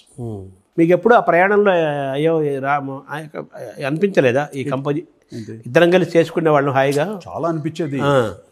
అది టైం లేండి, ఆ కాలం సరే మనం కాలం అనుకున్నాం కదా, కాల ప్రభావం ఎలా జరుగుతుందో. అవును, అయిపోయింది అది అంతే. నేను ఎందుకంటానంటే నేను చెప్తున్నా అది సరే, అది ఆ పెయిన్ మోస్తూ ఇంకొక ఆ పెయిన్ పాట మీద పడకూడదు కదా. అది పడలేదు అక్కడే, అది నేను అడుగుతున్నాను. భలే క్వశ్చన్ అది కదా. ఎంత మనం అంటే మనసు కానీ మైండ్ కానీ మొత్తం బ్యాలెన్స్ తప్పిపోద్ది. ఒక టీమ్గా పనిచేసి అప్పుడు నేను ఏం చేసింది సార్, కండక్టర్ అంతా చేసేవాడు కదా. నేను అది కండక్ట్ చేశాను. తర్వాత కండక్టర్స్ అన్ని పెట్టుకున్నాం, వేరే కండక్టర్ పెట్టాం, అలవాటు అయ్యారు మాకు. మూర్తి అని ఒకటి ఉండేవాడు మా దగ్గర, శ్రీనివాస మూర్తి. అవును. తర్వాత ఇప్పుడు వాడు బాలసుబ్రహ్మణ్యం దగ్గరికి వెళ్ళాడు, అక్కడ ఏఆర్ రెహమాన్ దగ్గరికి వెళ్ళాడు. అవునవును. ఇప్పుడు వాడే కండక్టింగ్ ఆడు. అవును. వాడిని తయారు చేస్తే ఇక్కడ మా ఫ్యాక్టరీ, వాడు అక్కడ ఇక్కడ తయారాడు, శ్రీనివాస మూర్తి అని. అవును. ఇలాగా అని అది సార్ అలాగా మనసు ఒత్తిడి, ఆ ఒత్తిడి ఎక్కడ కూడా మీరు చేసిన పాట పైన పడకుండా ఏం చేశాను, నేనేనో ఆయన రాజుగారే చెప్పారు మనం చేయట్లేదు కోటి, ఐఎమ్ నాట్ కమింగ్, మనం వీఆర్ స్ప్లిటింగ్ ఆఫ్. ఓకే రా అనేసి నేను కరెక్ట్గా రికార్డింగ్ చేస్తున్నాను ఇక్కడ ఏవిఎం జీ థియేటర్లో. ఏ పాట, జోరుగున్నది చలాకి గుంటది తంటది తంటరిగా గోడు కడతావా, ఈ పాట రికార్డింగ్ సూపర్ హిట్. అది కూడా రికార్డింగ్ టైంలో ఇలా ఫోన్ చెప్పి ఐఎమ్ నాట్ కమింగ్ చెప్పేసేది. అప్పుడు నేను రికార్డింగ్ ఆపేసి అంటే ప్రాక్టీస్ చేస్తున్నాను. నేను ఇంటికి వెళ్ళి అమ్మ నాన్నగారు బ్లెస్సింగ్స్ మళ్ళీ తీసుకుని వెళ్ళి అమ్మ నాన్నగారు వాళ్ళిద్దరిని ఆశీర్వదించమని పాద సాష్టాంగం చేసి ఇలాగా రాజు విడిపోయాడు, నేను ఇప్పుడు నేను కోటిగా నేను చేస్తున్నాను, బ్లెస్సింగ్స్ ఇవ్వండి నాకు. మాకు ఇంట్లో ఒక అమ్మవారి గుడి కూడా ఉంటుంది కన్యమ్మ అని, ఆవిడ ఆశీస్సులు తీసుకొని వచ్చి స్టార్ట్ చేశాను. నాన్నగారు ఏమన్నారు అప్పుడు? ఎన్ని కామన్ ఇది, పెద్దోళ్ళు కదా వాళ్ళకి అన్ని చాలా జీవితం చూశారు, వాళ్ళు గ్రహిస్తారు అన్నీ. ఇంతకాలం కలిసి ఉండడమే చాలా గొప్ప విషయం రా తోటి, సరే కానీ అంత బాగుంటుంది అని వాళ్ళిద్దరు దీవించి పంపించారు. అక్కడ నుండి స్టార్టెడ్ మై కెరీర్. ఎంత స్ట్రగుల్స్తో అంటే అంత కాదు. మళ్ళీ ఇండస్ట్రీలో ఏంటి, ఎవడు గొప్ప, ఎవడు దీంట్లో టాలెంట్, ఇన్ని చూస్తారుగా. వాళ్ళిద్దరు కలిసి ఉన్నప్పుడు ఎలా ఉంది, విడిగా చేస్తున్నప్పుడు వీడి దగ్గర సత్తా వాళ్ళ దగ్గర, ఎన్ని కామన్ లెక్కలు వేస్తారు. లెక్కలు సరుకు ఎవరి దగ్గర ఎక్కువ ఉంది తక్కువ ఉంది, రాజుని పెట్టుకోవాలా కోటిని పెట్టుకోవాలా, అలాగే చాలా పాప ఇండస్ట్రీ కూడా అంటే అప్పట్లో పెద్ద పెద్ద సినిమాలు మేము చేస్తున్నాం. అవును, పెద్ద ఆ టైంలో విడిపోతే పాపం బిజినెస్ సైడ్ అంతా ప్రాబ్లం అవుతుంది కదా అలాగే. సరే అలాగా నేను వాటన్నింటిని భుజాల మీద వేసుకొని కష్టపడి కొట్టుకుంటూ వచ్చా. అంటే ఆ మానసికమైన ఒత్తిడిని దాన్ని ఒక పక్క దాన్ని అలా ఉంచుకుంటూ దాన్ని ఎక్కడ పాట మీద పడకుండా పాటను పాటగా చూసి దాన్ని హిట్ చేశారు. దానికంత మూల కారణం నా భార్య, నా సతీమణి.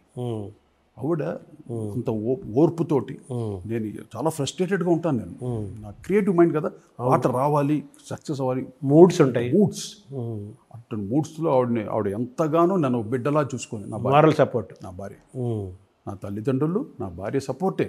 ఎంత వాడిని లేకపోతే ఎప్పటికప్పుడు అవును ఎలా ఉంటుంది, ఇప్పుడు పోటీ జలసీ ఎక్కువ ఉంటుంది కదా, ఉంటుంది. ఆ జలసీలో మనం ఎంతసేపు తొక్కేవాలి చేయాలి అంతే. బట్ అవన్నీ నేను ఏది పట్టించుకోవాలి, నా గమ్యం ఇదే, అలా చూసుకుంటూ వెళ్ళాను. దైవాన్ని నమ్ముతారా మీరు? 100%. నమ్మకపోవడం ఏంటి, ఆ త్రికోటీశ్వరుడు ఆయన పేరు నాది, సాక్షాత్ దక్షిణామూర్తి స్వరూపం, కోటప్పకొండ కోటీశ్వరరావు, త్రికోటీశ్వరుడు. అదే ఈరోజు మీరు విజయనగరం కదా, ఈ కోటప్పకొండ కోటేశ్వర స్వామి ఎలా కనెక్షన్ మీకు? అంటే మేము పుట్టి పెరిగినంత చెన్నై అండి. నాన్నగారు ఎప్పుడో వచ్చేసారు విజయనగరం, సాలూరు నుండి 32లో వచ్చేసారు, 32 ఆ టైంలోనే చెన్నైకి వచ్చేసి అక్కడ నుండి ప్రొఫెషనల్గా ఆయన ఎదగటం. నేనుంటుంది అది కాదు, కోటప్పకొండ ఈ పల్నాడు నసరాపేట దగ్గర ఉండే కోటప్పకొండ కోటేశ్వర స్వామి పేరు మీకు పెట్టారు, ఎక్కడో విజయనగరం ఎక్కడ పల్నాడు, అంటే ఎందుకు అది అంతే పెట్టాలని ఉంది, పెట్టారు. అది కూడా ఏంటి, దీంట్లో ఒక అద్భుతం ఏంటంటే నా ఫస్ట్ ప్రోగ్రామ్ అంటే నేను రికార్డింగ్ రమేష్ నాయుడు గారా కచేరీలు ఉంటుందిగా, బయటికి వెళ్ళి ప్రోగ్రాంలు బి వసంత గారు, రామకృష్ణ గారు, అవునవును, వాళ్ళిద్దరు కలిసి నరసరావుపేటలో ప్రోగ్రామ్, పెళ్లి ప్రోగ్రామ్, దానికి గిటారిస్ట్గా వెళ్ళాను నేను. పెళ్లి ప్రోగ్రామ్ అంటే వాళ్ళు పాత పాటని పాడతారు, దానికి గిటార్ మార్చడానికి. అప్పట్లో నాకు భలే ట్రైన్లో వెళ్ళాలి, సర్కార్ ఎక్స్ప్రెస్, ఆంధ్ర వెళ్ళొచ్చు అని నా కోరిక. అప్పుడు నరసరావుపేటలో ఒక మ్యారేజ్కి వెళ్ళాను. ఫస్ట్ బ్లెస్సింగ్ ఎక్కడ నుండి వచ్చింది, నాకు త్రికోటీశ్వర దగ్గర నుండి వచ్చింది. నరసరావుపేట వెనకాల కదా కొండ, త్రికోటేశ్వర స్వామి, ఆ కొండ నుండి నాకు బ్లెస్సింగ్స్. ఏమండి ఇవన్నీ మామూలుగా రాలేదు, నేను నాకు ఏదో పవర్ వెనకాల దైవం, ఆ దైవశక్తే ఇన్ని సినిమాలు చేయగలిగానంటే.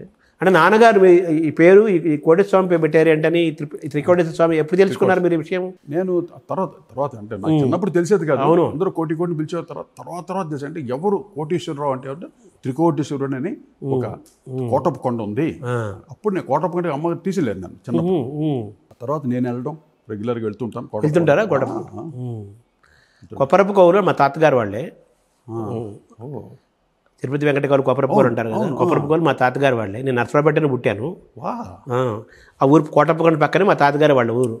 అంటే మా తాతగారు వాళ్ళ ఇంటి దగ్గర నుంచి చూస్తుంటే కోటప్పకొండ కనిపిస్తుంటుంది. అయితే వాళ్ళు ఒక పద్యం రాశారు, అవధానంలో చెప్పారు, కోటీశ్వర స్వామి కూరిమిగాంచుట చేసి ఆ కొండవీడి ప్రాంతాన్ని వర్ణిస్తారు, వాళ్ళ ప్రాంతాన్ని. కోటేశ్వర స్వామి కూరిమిగాంచుట చేసి ఐశ్వర్యమునకు సందేహము లేదు.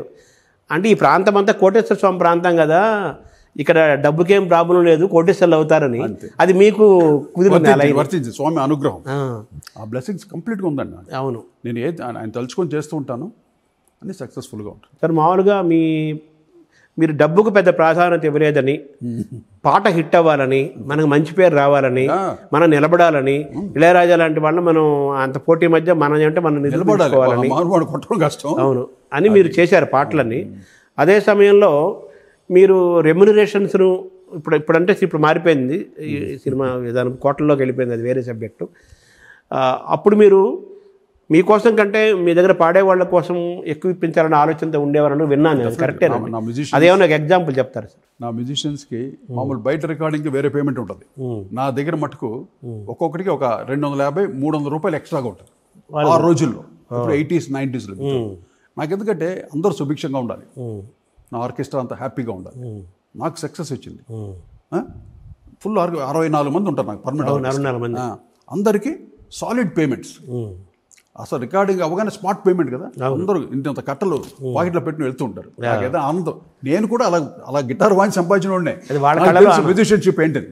అందులో వాళ్ళకి అంత సాలిడ్ పేమెంట్ ఇప్పించారు. మా ప్రొడ్యూసర్ అడిగేవారు, ఏంటయ్యా ఏంటి బయట రికార్డింగ్ అంత లేదే, ఆ మ్యూజిక్ నీకేంటి ఇంత రేట్ అంటే, ఇక్కడ ఇంతే సార్, ఇది ఇంతే, కాబట్టి నా దాంట్లో తగ్గించుకోండి, మా మ్యూజిషియన్కి ఇవ్వాలి. అలాగా అంటే వాడు ఆనందంగా ఉండాలండి, ఆనందంగా. అలాగే మా బాలు గారు, ఈ విషయం చెప్పాలి ముఖ్యంగా, ఎందుకంటే బాలు గారికి ఆయన బిగినింగ్ డేస్లో చక్రవర్తి గారు చూసినప్పుడు 500, 600, 1000 రూపాయలు, 1200 అలాగ వచ్చిన మహా మనిషి ఆయన. తర్వాత ఆయనకి 17,500 రూపాయలు ఆయన పేమెంట్ టోటల్గా, ఆ రేంజ్లో ఉన్నాడు పాటకి. సినిమా పాట అయినా సరే, మామూలు డివోషనల్ పాడితే తనకి 10,000 అంత తీసుకుంటాడు. ఆ టైంలో నేను బాంబేకి వెళ్ళి నువ్వు నాకు నచ్చావు, అది ఓ నవ్వు చాలు ఆ పాట పాడించడానికి శంకర్ మహాదేవన్కి అడిగి బాంబే వెళ్తే పేమెంట్ ఏంటంటే 1,00,000 రూపాయలు శంకర్ మహాదేవన్కి ఆ రోజుల్లో. ఇది నువ్వు నాకు నచ్చావు టైం. అవును. ఏంట్రా 1,00,000 రూపాయలు ఏంటి, మా బాలు గారికి అంత లేదు, ఇన్ని పాటలు పాడుతున్నాడు, ఆయనకి లేదు ఏంటని నాకు మనసులో పడిపోయింది. సరే నేను వచ్చాను, నా చేతిలో ఇచ్చాను, రవికిషోర్ వచ్చి పంపించాడు డబ్బులు ఆయనకి బాంబేలో. నేనే వెళ్ళాను మిక్సింగ్కి, నేను పే చేశాను, వచ్చిన తర్వాత నెక్స్ట్ మనకు పాడుతున్నాడు బాలు, సేమ్ రవికిషోర్ బ్యానర్లో. ఏది ఆకాశం దిగి వచ్చి ఆ పాట పాడుతున్నాడు. పాడుతుంటే సరే నాకు అది లోపల ఉంది, ఈయన కూడా 1,00,000 రూపాయలు చేసేవాళ్ళు, ఏంటి ఈయన ఏం తక్కువ మా బాలు గారు, శంకర్ మహాదేవన్ 1,00,000 రూపాయలు మనం ఎందుకు ఇవ్వకూడదు అంటే వాళ్ళది ఇండియా మార్కెట్, వరల్డ్ మార్కెట్ వాళ్ళది, 1,00,000 తీసుకోవడం తప్పు లేదు. కానీ మా బాలుకి ఏంటి ఇంత తక్కువ, ఏంటి 17,500 ఏంటని 1,00,000 రూపాయలు చేసి పడుతుంది. చేయగానే ఆయన శ్యామ్ అని ఆయన అసిస్టెంట్ ఉంటాడు పౌండ్ ఆడియన్స్. సార్ ఏంటి సార్, నేను చెప్తున్నాను ఈ రోజు నుండి బాలు గారిని 1,00,000 రూపాయలు తీసుకోమని చెప్పు. ఏంటి అందరూ బాంబేలో అందరూ తీసుకుంటున్నారు, ఆయనకేం తక్కువ తీసుకొని చెప్పు. రవికిషోర్కి చెప్పి రవికిషోర్ అంటాడు, లేదు మనం మామూలుగా 17,500 ఇదే కదా కొట్టి అని. లేదు సార్ మొత్తం పాటలన్నీ 1,00,000కి లేదు బాంబే వాళ్ళకి ఇచ్చినప్పుడు ఆయనకేం తక్కువ, ఇంత మహాగాయకుడు ఆయన అని 1,00,000 రూపాయలు నేను చేశాను బాలు. కానీ ఆయన చెప్పలేదు ఎక్కడ, అదే నాకు బాధ. బాలు గారు ఏమన్నారు, మీతో ఏమన్నారు 1,00,000 రూపాయలు ఇచ్చినందుకు? ఆయన అసలు థ్యాంక్స్ కూడా చెప్పలేదు నాకు. అయ్యో, అసలు థ్యాంక్సే చెప్పలేదు. అంటే వాళ్ళు అంటే చెప్పకూడదు అనుకున్నాడో ఏంటో మరి, నేను చిన్నవాడిని నేనేంటి వాడికి థ్యాంక్స్ చెప్పడం అని అనుకోని ఉండొచ్చు. కానీ నాకు ఇప్పటికీ అదే, మా బాలుకి నేను 1,00,000 రూపాయలు నేను చేసిన గొప్పగా చెప్పుకుంటాను గర్వంగా. మీరు హైయెస్ట్ రెమ్యునరేషన్ మీకు ఎప్పుడు మొదలైంది సార్? మామూలుగా అప్పుడు తక్కువ తీసుకునేవాళ్ళు కదా మీరు? అంటే నేను రెమ్యునరేషన్ మీద ఎక్కువగా కాన్సన్ట్రేట్ చేయలేదు, నాకు ప్రాజెక్ట్ కావాలి. కంపెనీ హీరో బట్టి కూడా మారుతుంటుంది కదా, మారుతుంటుంది. ఇన్కమ్ రేట్ తగ్గేది లేదు, ఇంకటి ఏదొస్తే వేరే లెవెలే, అప్పుడు అయిపోయింది. అవును. అప్పట్లో అంటే నేను మెయిన్గా కొన్ని సినిమాలకు మంచి రెమ్యునరేషన్ తీసుకున్నా. హిట్లర్కి, నువ్వు నాకు నచ్చావుకి, తర్వాత కొన్ని సినిమాలు ఉన్నాయి హిట్ సినిమాలు పెద్దది, వాటి అరుంధతి కానీ కదా కొంచెం మంచి రెమ్యునరేషన్స్. మీకు అద్భుతమైన ఇంటి వారసత్వం ఉంది, సంగీతం, తండ్రి గారు ఉన్నారు, తాత ముత్తాతలు ఉన్నారు, అలాగే రమేష్ నాయుడు గారు మరి చక్రవర్తి గారి దాకా అద్భుతమైన గురువులు, అలా సాంగత్యము, అలా మీకు ఒక వైభవం. దాంతోపాటు మీతో కలిసి వర్క్ చేసిన వాళ్ళు, మీ దగ్గర వర్క్ చేసిన వాళ్ళు ఏఆర్ రెహమాన్ గారు కానీ, అలాగే మణిశర్మ కానీ, హారిస్ జయరాజ్ కానీ, వీళ్ళంతా కూడా సూపర్ డూపర్ హిట్ అయ్యారు.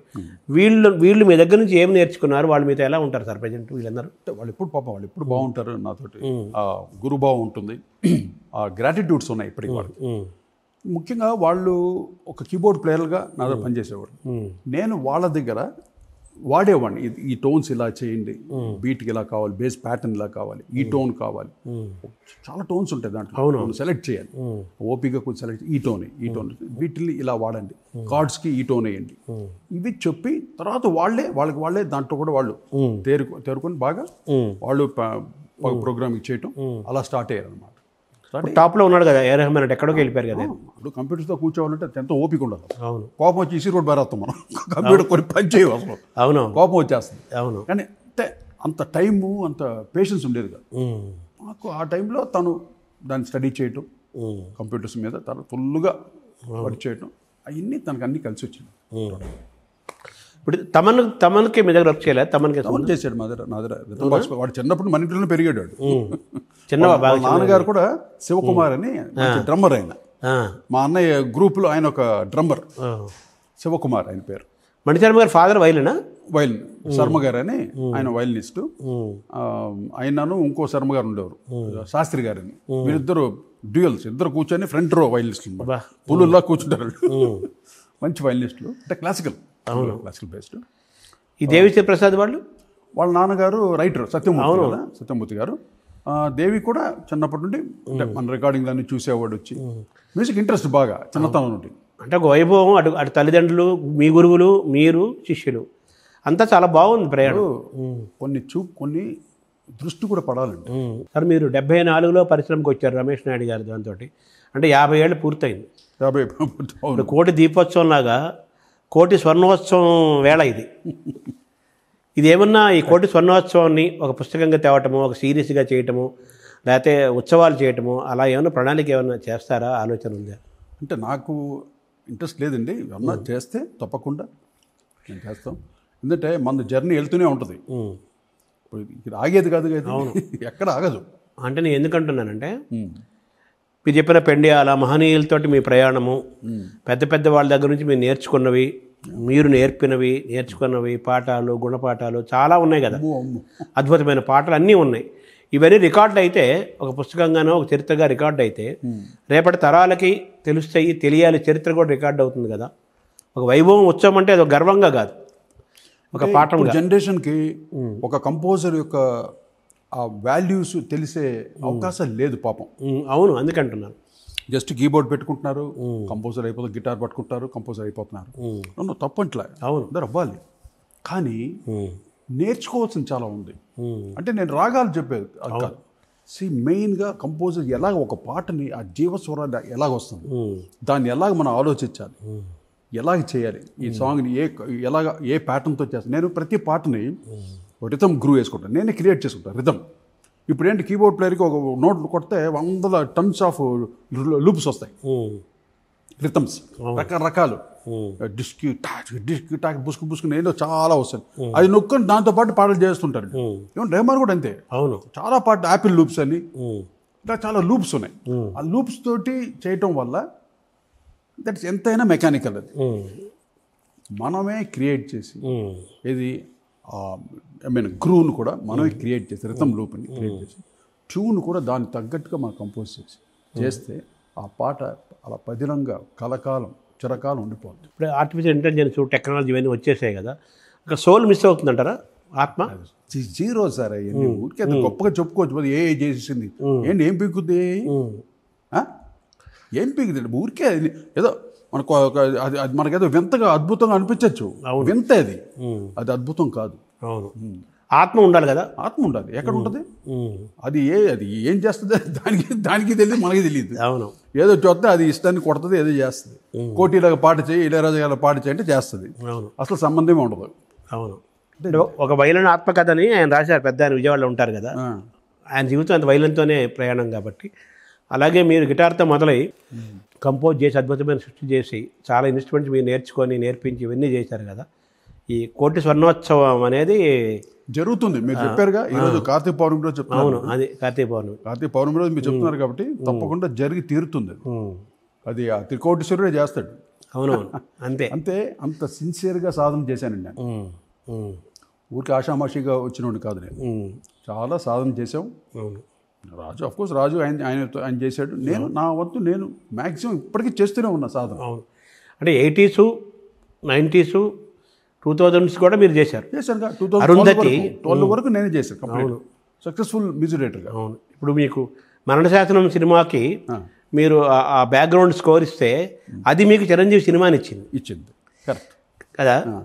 అలాగే అరుంధతి సినిమా మీకు బ్యాక్గ్రౌండ్ స్కోర్ చేశారు. ఇప్పుడు మామూలుగా పాటలు, మ్యూజిక్ డైరెక్షన్, పాటలతో పాటు బ్యాక్గ్రౌండ్ స్కోర్ గురించి ఎక్కువ మాట్లాడుతున్నారు. మన ఓజీ వచ్చింది, ఓజీలో పాటల కంటే బ్యాక్గ్రౌండ్ స్కోర్ గురించి మాట్లాడుతున్నారు. సో ఆ విధంగా మీరు బ్యాక్గ్రౌండ్ స్కోర్లో ఎప్పుడో అడ్వాన్స్ అయిపోయారు. ఎప్పుడో మరణశాసనం నాటికి అప్పుడే అడ్వాన్స్. అప్పుడేంటి ఓన్లీ మోనోవే ఉండేది. మల్టీ ట్రాక్స్ లేవు, లేదు, డాల్బీ డిజిటల్ లేదు, డాల్బీ అట్మాస్ లేదు, అన్నీ ఇప్పుడు వచ్చినాయి. ఇప్పుడు లేటెస్ట్ కదా. అందువల్ల ఇప్పుడు సౌండ్ పెరగటం వల్ల సౌండ్కి ఒక స్పెషాలిటీ వచ్చింది. సౌండ్ ఇంపార్టెన్స్ ఆ థియేటర్లో వింటుంటే సౌండ్కే సగం మెస్మరైజ్ అయిపోతుంది జనం. ఆ నాలెడ్జ్ కూడా ఉండాలి కంపోజర్కి. థియేటర్కి వెళ్ళినప్పుడు ఈ సౌండ్ ఇలా ఉంటుంది, ఇలా ప్రజెంట్ ఇలా ఆ నాలెడ్జ్ కూడా ఉండాలి కంపోజర్. ఉంటే డెఫినెట్గా బాగుంటుంది. ఇప్పుడు తను చేసే బ్యాక్గ్రౌండ్స్ కోసం చాలా బాగుంటుంది. అంటే బాగుంటుంది ఇన్ ద సెన్స్ సౌండ్ తగ్గట్టుగా, ఆ సినిమాకి తగ్గట్టుగా ఎంత కావాలో అంతవరకు ఇస్తారు. అరుంధతికి మీరు చేసిన బ్యాక్గ్రౌండ్ స్కోర్ గురించి ప్రత్యేకంగా మాట్లాడతారు కదా. అది ఎంత అంటే స్టోరీతో పాటు ఉంటుంది మ్యూజిక్. ఊరికే సౌండ్ కొట్టడం కాదు. అవును, స్టోరీతో పాటు ఉంటుంది. ఆ క్యారెక్టర్ పాటు ఒక మ్యూజిక్ వెళ్తుంది. క్యారెక్టర్ మ్యూజిక్ అంటే ఆ సన్నివేశాన్ని ఎలివేట్ చేయాలి, ఆ దృశ్యాన్ని ఇంకా మ్యాగ్నిఫై చేయాలి, అది పండాలి, ఆడియన్స్ ఎంజాయ్ చేయాలి. ఇప్పుడు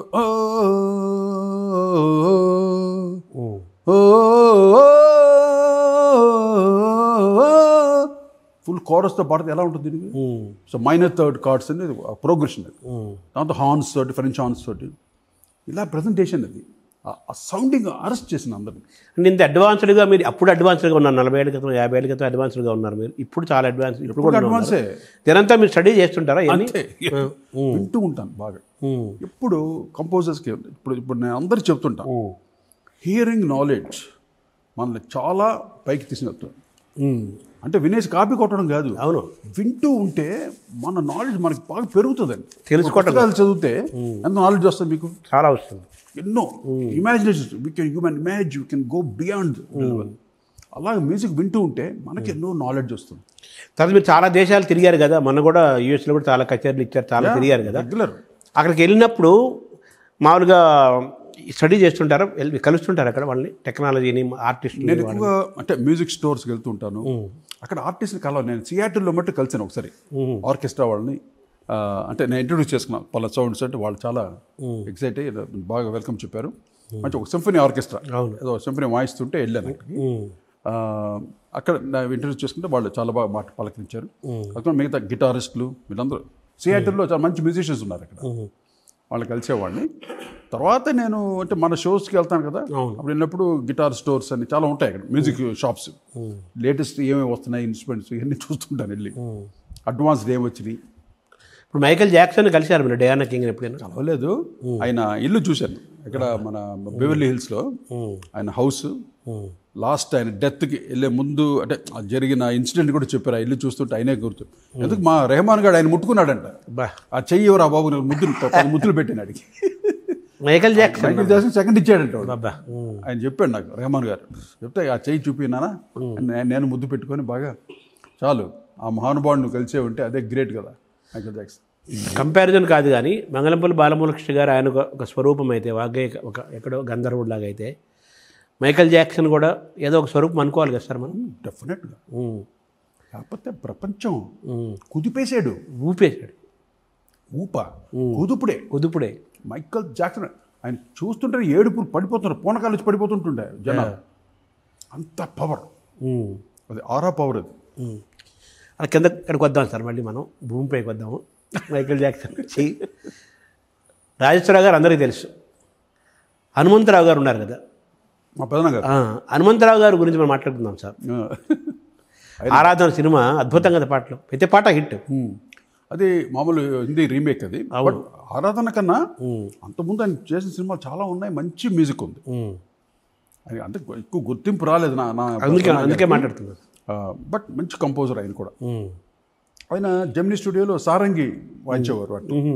దాంట్లో పెద్ద ఫేమస్ ఆయన పెదనాన్న గారు. ఆయనకి ఎస్వి రంగారావు అంటే ఆయనకి చాలా ఇష్టం. ఎస్వి రంగారావు గారికి మా పెదనాన్నగారు అంటే చాలా ఇష్టం. ఎప్పుడు రారా హనుమంతరావు అని పక్కనే పెట్టుకుంటాడు. ఈయన బాగా సరదా మనిషి మా పెదనాన్నగారు. అన్ని జోకులు బాగా నవ్విస్తుంటారు అందరినీ. అలాగా ఎందుకు సార్ ఆయన అంత మంచి పాటలు ఇచ్చారు? ఆయన పాటలు చాలా బాగుంటాయి. చెప్తాను కదా, ఒక్కొక్క స్టార్ అంతే.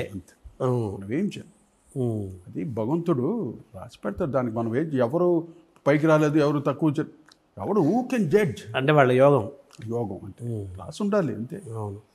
ఈరోజు నేను ఇంత ఏది కంపోజర్ కొడుకుల్లో, కంపోజర్ ఫ్యామిలీలో ఎవరన్నా ఉన్నారా చెప్పండి? ఎవరు టాప్? ఒక ఎస్డి బర్మన్ గారి తర్వాత ఆర్డి బర్మన్ గారు వచ్చారు. ఇంకా తర్వాత మ్యూజిక్ హిస్టరీ తీయండి, ఎవరున్నారు చెప్పండి అసలు? మనకు తెలిసి ఎవరు లేరు. అది సాలు రాజేశ్వర గారికి దక్కింది. అవును.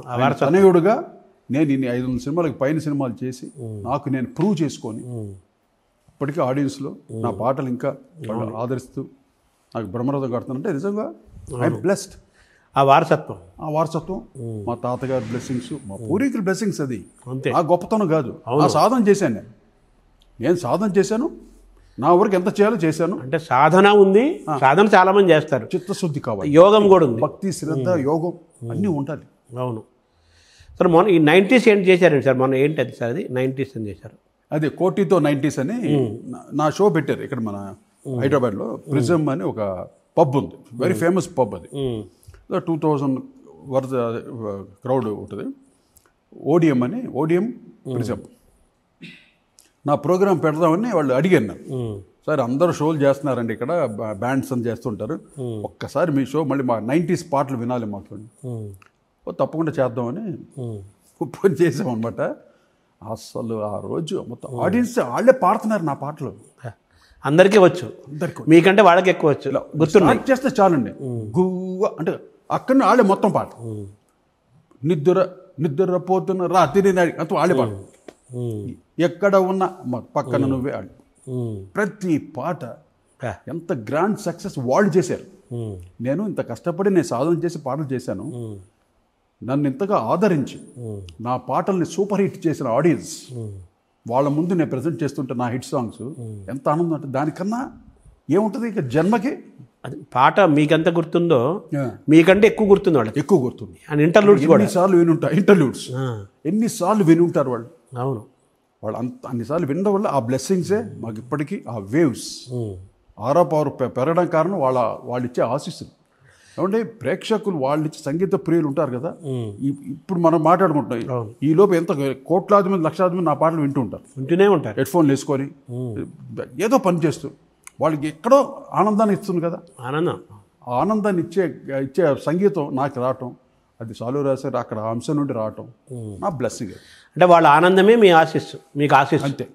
అందుకని అమెరికాలో ఆల్మోస్ట్ అన్ని షోస్ చేశాను. అన్ని సెంటర్స్లో మన తెలుగు వాళ్ళే అంత మనోడు ఏం ఆదరండి, ఎంతగానో ఆదరిస్తారు నా పాటలకి. ఇప్పటికీ ఆదరణ ఇస్తూ ఇప్పటికీ నన్ను ఎంత ఈ లెవెల్లో పెట్టారంటే అవును, ఇది నా పూర్వజన్మ సుకృతం. అంటే మీరు ఇప్పటికీ అప్డేట్గా ఉంటారు, మొత్తం చదువుతుంటారు. డెఫినెట్ రాగానే పూర్తిగా మొత్తం నిలువెల్ల సంగీతం లాగా నిలువెల్ల గిటార్ అయిపోతారు, ఇన్స్ట్రుమెంట్ అయిపోతారు. అంతే అంతే.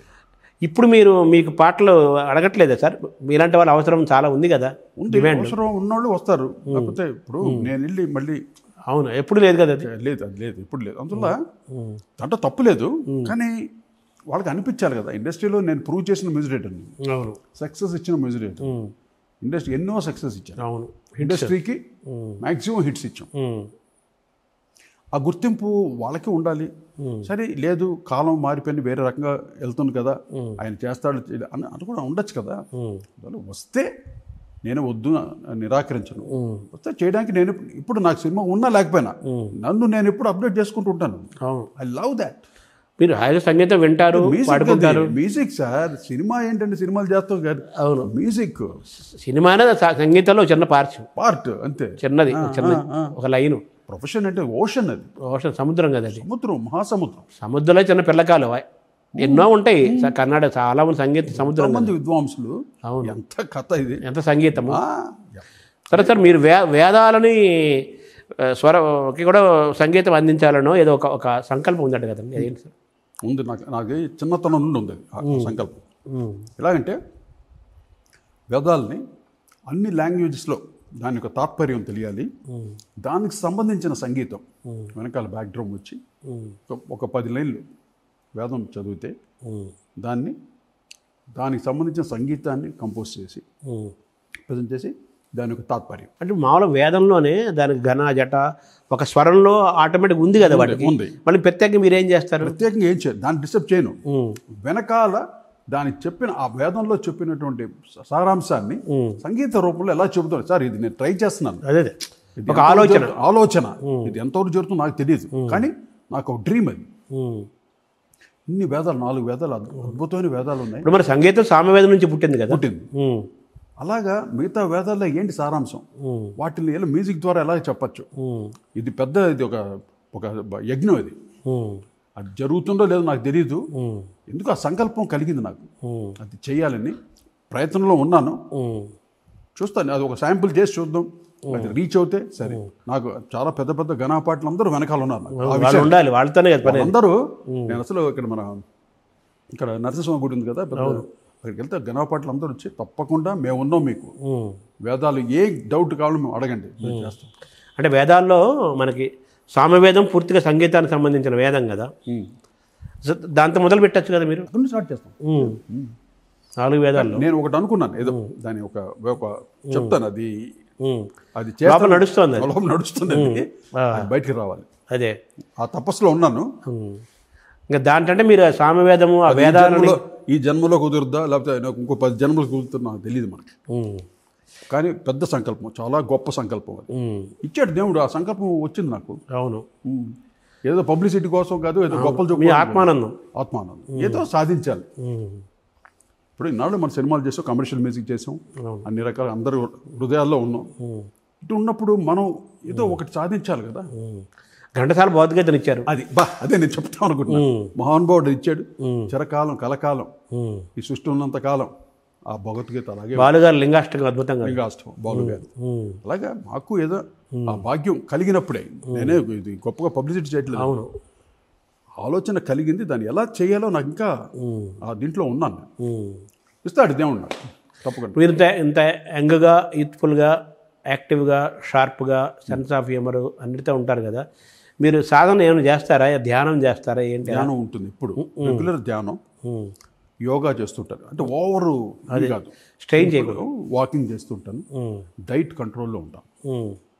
ఒక టైంలో ఎలా ఉండేదంటే ఆ పీక్స్, అది చెన్నైలో ఉన్నప్పుడు ఆ సక్సెస్ తెలిసేది కాదు, మొత్తం ఎక్కువ అన్నిట్లో ఎక్స్ట్రీమ్స్, ఫుడ్ ఎక్కువ తినేవాళ్ళని, డ్రింక్ అంతా ఉండేది, అదొక నడుస్తుండేది, స్మోకింగ్ ఉండేది. అబ్బో అన్నీ మానేసి దాదాపు 25 years అయింది, 30 years స్మోకింగ్ మానేసి. అంటే అది ఏంటి, వాళ్ళు చూసి వీళ్ళు చూసి నేర్చుకోవటం ఏముంది. అవును, అదే సరదా. అన్నీ మానేసి ఇప్పుడు హాయిగా ప్రశాంతంగా. అంటే ఈ జన్మకి ఒక అర్థం ఉండాలి, అది నేను భగవంతుని కోరుకుంటాను ఎప్పుడు, సూర్యుడిని ఎప్పుడే కోరుకుంటాను. ఈ జన్మకి ఒక అర్థం ఉండాలి, పరమార్థం. మనకి ఉపయోగపడాలి, సమాజానికి ఉపయోగపడాలి, ప్రపంచానికి ఉపయోగపడాలి. అలాగే ఇంత నలుసు పని అన్నా ఈయన. అలాగే మీ వారసత్వాన్ని కూడా నిలబెట్టాలి, కాపాడుకోవాలి. ఎటువంటి వారసత్వం? సాలూరు రాజేశ్వరరావు మహానుభావుడు, పితామహుడు, సంగీతానికి మా సరస్వతి పుత్రుడే. ఓంకారం ఏమైనా సాధన చేస్తారు మీరు? నేను అంటే మెయిన్గా ఎక్కువ ఓంకారం, అంటే శివనామం ఎక్కువ, ఓం నమ శివ. మీ ఇంట్లో కూడా ఓం నమ శివ వినపడుతూ ఎప్పుడు ఉంటుంది, పంచాక్షరి ఎప్పుడు వినిపిస్తూ ఉంటుంది. ఆ వైబ్స్ అండి ఇంట్లో. అమ్మవారు, నాకు అమ్మవారు చాలా కటాక్షం. కన్నమ్మ ఇక్కడ పెట్టారా మీ ఇంట్లో? ఈ ఇంట్లో ఇక్కడ పెట్టారు, ఇక్కడ ఆవిడ అక్కడే ఉంది మా ఇంట్లో, అక్కడ చెన్నై తేనాంపేటలో అక్కడే ఉంది. కాబట్టి ఆవిడని అప్పుడప్పుడు మేము సంవత్సరానికి ఒకసారి వెళ్ళి ఆవిడకి అన్ని చేస్తుంటాం, పూజలని. ఇప్పుడు ఏమైనా సినిమాలు ఏమైనా ఉన్నాయా సార్? ఇప్పుడు సినిమాలు ఏం చేయట్లేదు ప్రస్తుతానికి, ఏం లేవు. ఎక్కువగా మెయిన్గా ఇప్పుడు షోస్ చేస్తున్నా. కోటితో 90s సక్సెస్ అయిందో అందరూ నన్ను షోస్ చేయమని అడుగుతున్నారు. మళ్ళీ ఆ వేవ్తో అలాగ వచ్చి చేయడానికి నేను రెడీ. అవును, ఇప్పుడు ఎవరిని మనం తప్పు చెప్పడం, అవును, కాలం అది వచ్చినప్పుడు వస్తారు, చేస్తారు, చెప్పు చేద్దాం. అప్పుడు ఆ జ్ఞానం ఎలా వస్తుంది, ఆ ఓపిక ఎలా ఉంటుందో, ఆ శక్తి ఎలా ఉంటుందో నాకు తెలియదు. అంటే మీలో ఇంత వెస్ట్రన్ మ్యూజిక్ నాలెడ్జి, ఇంత ఫాస్ట్ బీటు, ఇంత మోడర్న్గా ఉండటంతో పాటు ఇంత వైదికమైన ఆలోచన విధానము, ఒక సనాతన ధర్మము, వైదికము, దైవభక్తి ఇవన్నీ ఉన్నాయి. వీటి ప్రభావం, నాన్నగారు జీన్స్ ప్రభావం వల్లనే మీరు మామూలుగా ఈ కన్యకా పరమేశ్వరి కూడా చేశారట కదా. అది అంత మహాభాగ్యం. అది అదే మా ఏవిఎం రావు గారు అని మా ఫ్యామిలీ ఫ్రెండ్ అయిన ఒక స్నేహబంధం బంధుత్వంలా మారిపోయింది. ఆయన భావని పిలుస్తారు. అంత చాలా మంచి మనిషి. ఆయన పెద్ద నాకు ఎప్పుడో కోరాడు ఆయన, బావగారు మీరు నాకు ఒక్కసారి ఒక చిన్న కోరిక, నాకు వాసవి కన్యకా పరమేశ్వరి మీద ఒక ఆల్బమ్ చేయాలి. అదగ్గానే నేను ఆయన వాసవి పేరు చెప్పగానే నేను తప్పకుండా చేద్దాం బావగారు, ఏంటి ఇమీడియట్ ఓకే, నేను ఇమీడియట్ చెప్పేసి ఓకే అని. అది ఆ సంకల్పం, ఆ టైంలో అనుకున్నాం. ఆయన కంప్లీట్గా మొత్తం సామేదం షణ్ముఖశర్మ గారు పాటలు రాయటం, ఆయన అడిగాం అనమాట. ఇలా చెప్పగానే ఇలా చేస్తుంటే ఆయన చాలా హ్యాపీ ఫీల్ అయ్యి అన్ని పాటలు ఆయన రాసి పంపించాడు. ప్రతి దానికన్నీ ట్యూన్ చేశాను నేను, రాసిన దానికి ట్యూన్ చేశాను. రమేష్ నాయుడు గారు కూడా సినిమా పాటలు చెప్పిన పేరు దాంతో పాటు అన్నమయ్య కీర్తనలు కంపోజ్ చేశారు ఆయన. అలా మీరేనా మన వాగ్గేయకాల కీర్తనలు ఏమైనా చాలా చేశాను. అవునా? దాదాపు 250-350 కీర్తనలు చేశాను నేను, అన్నమయ్య కీర్తనలు. కానీ అది ఏంటంటే అన్నమయ్య కీర్తనలకి ఒక ఫార్మేట్ ఉంది. అక్కడ ఎంతసేపు తిరుమలలో అయ్యే చేస్తూ అది ఆపేస్తుంటారు, అదివో అల్లదివో, లేకపోతే బ్రహ్మ కడిగిన పాదం. బట్ నేను చేసిన కీర్తనలు చాలా మంచి, చాలా వెరైటీగా చేశానని, అంటే అందరికీ జనరేషన్స్కి రీచ్ అవ్వాలి. బట్ కొంతవరకు రీచ్ అయింది బాగానే. ఇట్టి గుణవంతురాలు ఈ అలమేల్ మంగా, అట్టి తన దానికి తారేరి తరేరి, ఇట్టి గుణవంతురాలు ఈ అలమేల్ మంగా. బాగా రీచ్ అయిన అలమేల్ మంగ మీద పాట. ఇంకొకటి నారాయణ అచ్యుతానంత గోవింద హరి సారముగ నీకు నే శరణంటినే. నారాయణ అచ్యుతానంత గోవింద హరి సారముగ నీకు నే శరణంటిని గోవింద. అలాగా అన్నమయ్య కీర్తనలు చాలా చేశాం. అది బాలాజీ గారు అని ఒక ఆయన వైజాగ్, వారు చేయించారు అన్నమయ్య కీర్తనలు నాతోటి చేయించడం. దాంట్లో బాలుగారు పాడారు కొన్ని, మిగతా శ్రీకృష్ణ, ఇంకా మన సింగర్స్ అందరూ చాలామంది ఇప్పుడు లేటెస్ట్. ఇప్పుడున్న మ్యూజిక్ డైరెక్టర్స్, ఇప్పుడున్న గాయకుల్లో మీకు కొంచెం ఆనందంగా, తృప్తిగా, కొంత చిన్న భవిష్యత్తు పట్ల కాస్త పర్లేదు అనే విశ్వాసం కలిగిన వాళ్ళు ఎవరు ఉన్నారా సార్? ఇది ఇప్పుడు మ్యూజిక్ డైరెక్టర్స్ కానీ గాయకుల్లో కానీ. బాలుగారు ఆ తరం వెళ్ళిపోయింది కదా, ఉన్నవాళ్ళు పర్లేదు అనే ఫీలింగ్ మీకు? ఓకే, జనరేషను కాలాన్ని బట్టి వెళుతూ ఉంటుంది. ఇక్కడ ఎవరు శాశ్వతం కాదండి. అవును, ఒకటి మేమంతా శాశ్వతంగా వేయలేము. అది ఘంటసాల బాలుగారు 7 తరబడి వేయలేరు. మేము కూడా అలాగ ఒక 4 decades ఇప్పుడు కనిపించట్లేదు అటువంటి, అందుకు అడుగుతున్నాను. అది ఇప్పుడు లేదంటే అది జనరేషన్ మారిపోయిందిగా, టోటల్ మారిపోయింది కదా జనరేషన్. మీరు రోషన్ వారసత్వం ఎలా చూడాలి? రోషన్ ఆయన మ్యూజిక్ చేశాడు, ఆయనకి ఎందుకో ఆయనకి ఇంట్రెస్ట్ లేక ఆయన వేరే ప్రొఫెషన్కి వెళ్ళిపోయాడు. అంటే దీనికి ఓపిక ఉండాలి, బాగా ఓర్పు కావాలి బాగా. అనేది వెంటనే వచ్చేది. రాజేశ్వరరావు గారి వారసత్వాన్ని మీరు అద్భుతంగా తీసుకొచ్చారు. కోటి గారి వారసత్వం ఎలా ఉందో చూద్దాం. ఇంకా మా మనవరాళ్లే రావాలి. ఇంకా వీళ్ళు వదిలేసారు. మా ఆవిడ 2-3 సినిమాలు చేశాడు. అవును, మంచి మ్యూజిక్ చేశాడు రోషన్. మా పెద్ద అబ్బాయి హీరోగా ఆయన 10 సినిమాలు చేశాడు. వాళ్ళకి బ్రేక్ రాలా, దానికి ఓపిక కావాలిగా. ఎంత సాధన చేసి చెప్పి ఎన్ని సినిమాలు చేసి ఆ మరణ శాసనం వరకు మాకు ఏది లేదు. అవును, చిన్న సినిమాలు చేసుకుంటూ వచ్చాం. మరణ శాసనం బ్యాక్గ్రౌండ్ చరణ్ మెగాస్టార్ ఎవరెస్ట్ ఎక్కేసాం, వెళ్ళిపోయాం పైకి. బట్ వెళ్ళినా కూడా ఆ స్థానాన్ని జాగ్రత్తగా పదిలంగా కాపాడుకుంటూ వచ్చాం. ప్రతి సినిమా, ప్రతి పాట హిట్ ఇచ్చాం. మీ మనవరాలు వాళ్ళు ఏమైనా నేర్చుకుంటున్నారు? సంగీతం నేర్చుకుంటారు? వస్తారు. ఏముంది, ఆ బ్లడ్లో ఉందిగా. ఆ బ్లడ్లో ఉంది, అంతవరకు మినిమం గ్యారంటీ. సార్, మీరు ఈ రంగాన్ని ఎంచుకునేది తృప్తిగా ఉన్నారా? చాలా సరిపోట్లా తృప్తి అనేది. అవును, అది ఉండకూడదులేండి. అంత సాధించేసామనుకుంటే ఇంకేముంటుంది, అది కాదు. హ్యాపీగా ఏదో చేయాలి అంతే. అంటే ఇది మ్యూజిక్ అండి, ఇది ఒక ఓషన్. ఎప్పుడు పుడుతూ ఉంటుంది, ఆ దారులు వస్తూనే ఉంటుంది, ఆ వేవ్స్ వస్తూనే ఉంటుంది. అది సినిమా అవ్వచ్చు, ఏది దేనికి ఏదో ఇవ్వకపోయినా నేను ఎంజాయ్ చేస్తాను. మీ అనుబంధం ఎక్కువ చెన్నైతో కదా, మీ బ్రదర్స్ అంతా చెన్నైలో ఉన్నారు, మీరు ఒకరే ఇక్కడ ఉంటున్నారు కదా? నేను ఇంకో అన్నయ్య కూడా ఇక్కడికి వచ్చారు. మా పెద్దన్నయ్య కాలం చేశారు లాస్ట్ ఇయర్. ఇప్పుడు నేను ఇక్కడ హైదరాబాద్లోనే ఉంటున్నాను. నేను 98లో వచ్చాను ఇక్కడికి ఫ్యామిలీతో షిఫ్ట్ అవును అప్పుడే షిఫ్ట్ అవుతుంది పెరిగిందంతా చెన్నయ్యే. అవును. నాకు ఇది పేరు ఏంటి తెలుసా, నా పేరు కోటి కదా, నేను పని చేసేది కోడంబాకంలో, పనిచేసే స్టూడియో వచ్చి కోదండపాణి, కో నేను ఉండేది కోటూరుపురం. ఇన్ని రకాలుగా కలిసేది కో కోత మీకు అనుబంధం ఉంది. కోకాపేట దగ్గరలో దగ్గర ఉండారు కదా, గండిపేటలో ఉన్నారు, కోకాపేట దగ్గరే. కో అనేది నన్ను ఎప్పుడు చుట్టూ తిరుగుతుంటుంది. కో అంటే కోటి. సార్ మీరు ఇంకేమైనా చెప్పాలనుకున్నారా? అడిగితే బాగుండు. చెప్పడం ఏమి, మీరు అడిగేశారు, అన్నీ చెప్పేశాను. ఎన్నో ఉంటాయి. అవును, ఇది అడిగే అంటే అనుభవం ఉంది కాబట్టి, అవును, ఒక అథారిటీ ఉంది కాబట్టి నేను ఏది ఇందులో అబద్ధాలు చెప్పేది ఏదో ఓపెన్ బుక్ కదా, ఓపెన్ బుక్ అన్ని చూసాను కాబట్టి అన్ని ఓపెన్గా చెప్తున్నాను. కొంతమంది నేను ఓపెన్గా చెప్తాను, కొంతమంది బాధపడుతుంటారు, దానికి నేనేం చేయలేను. ఎందుకంటే నా అనుభవంలో జరిగిన విషయాలు నేను చెప్తున్నాను.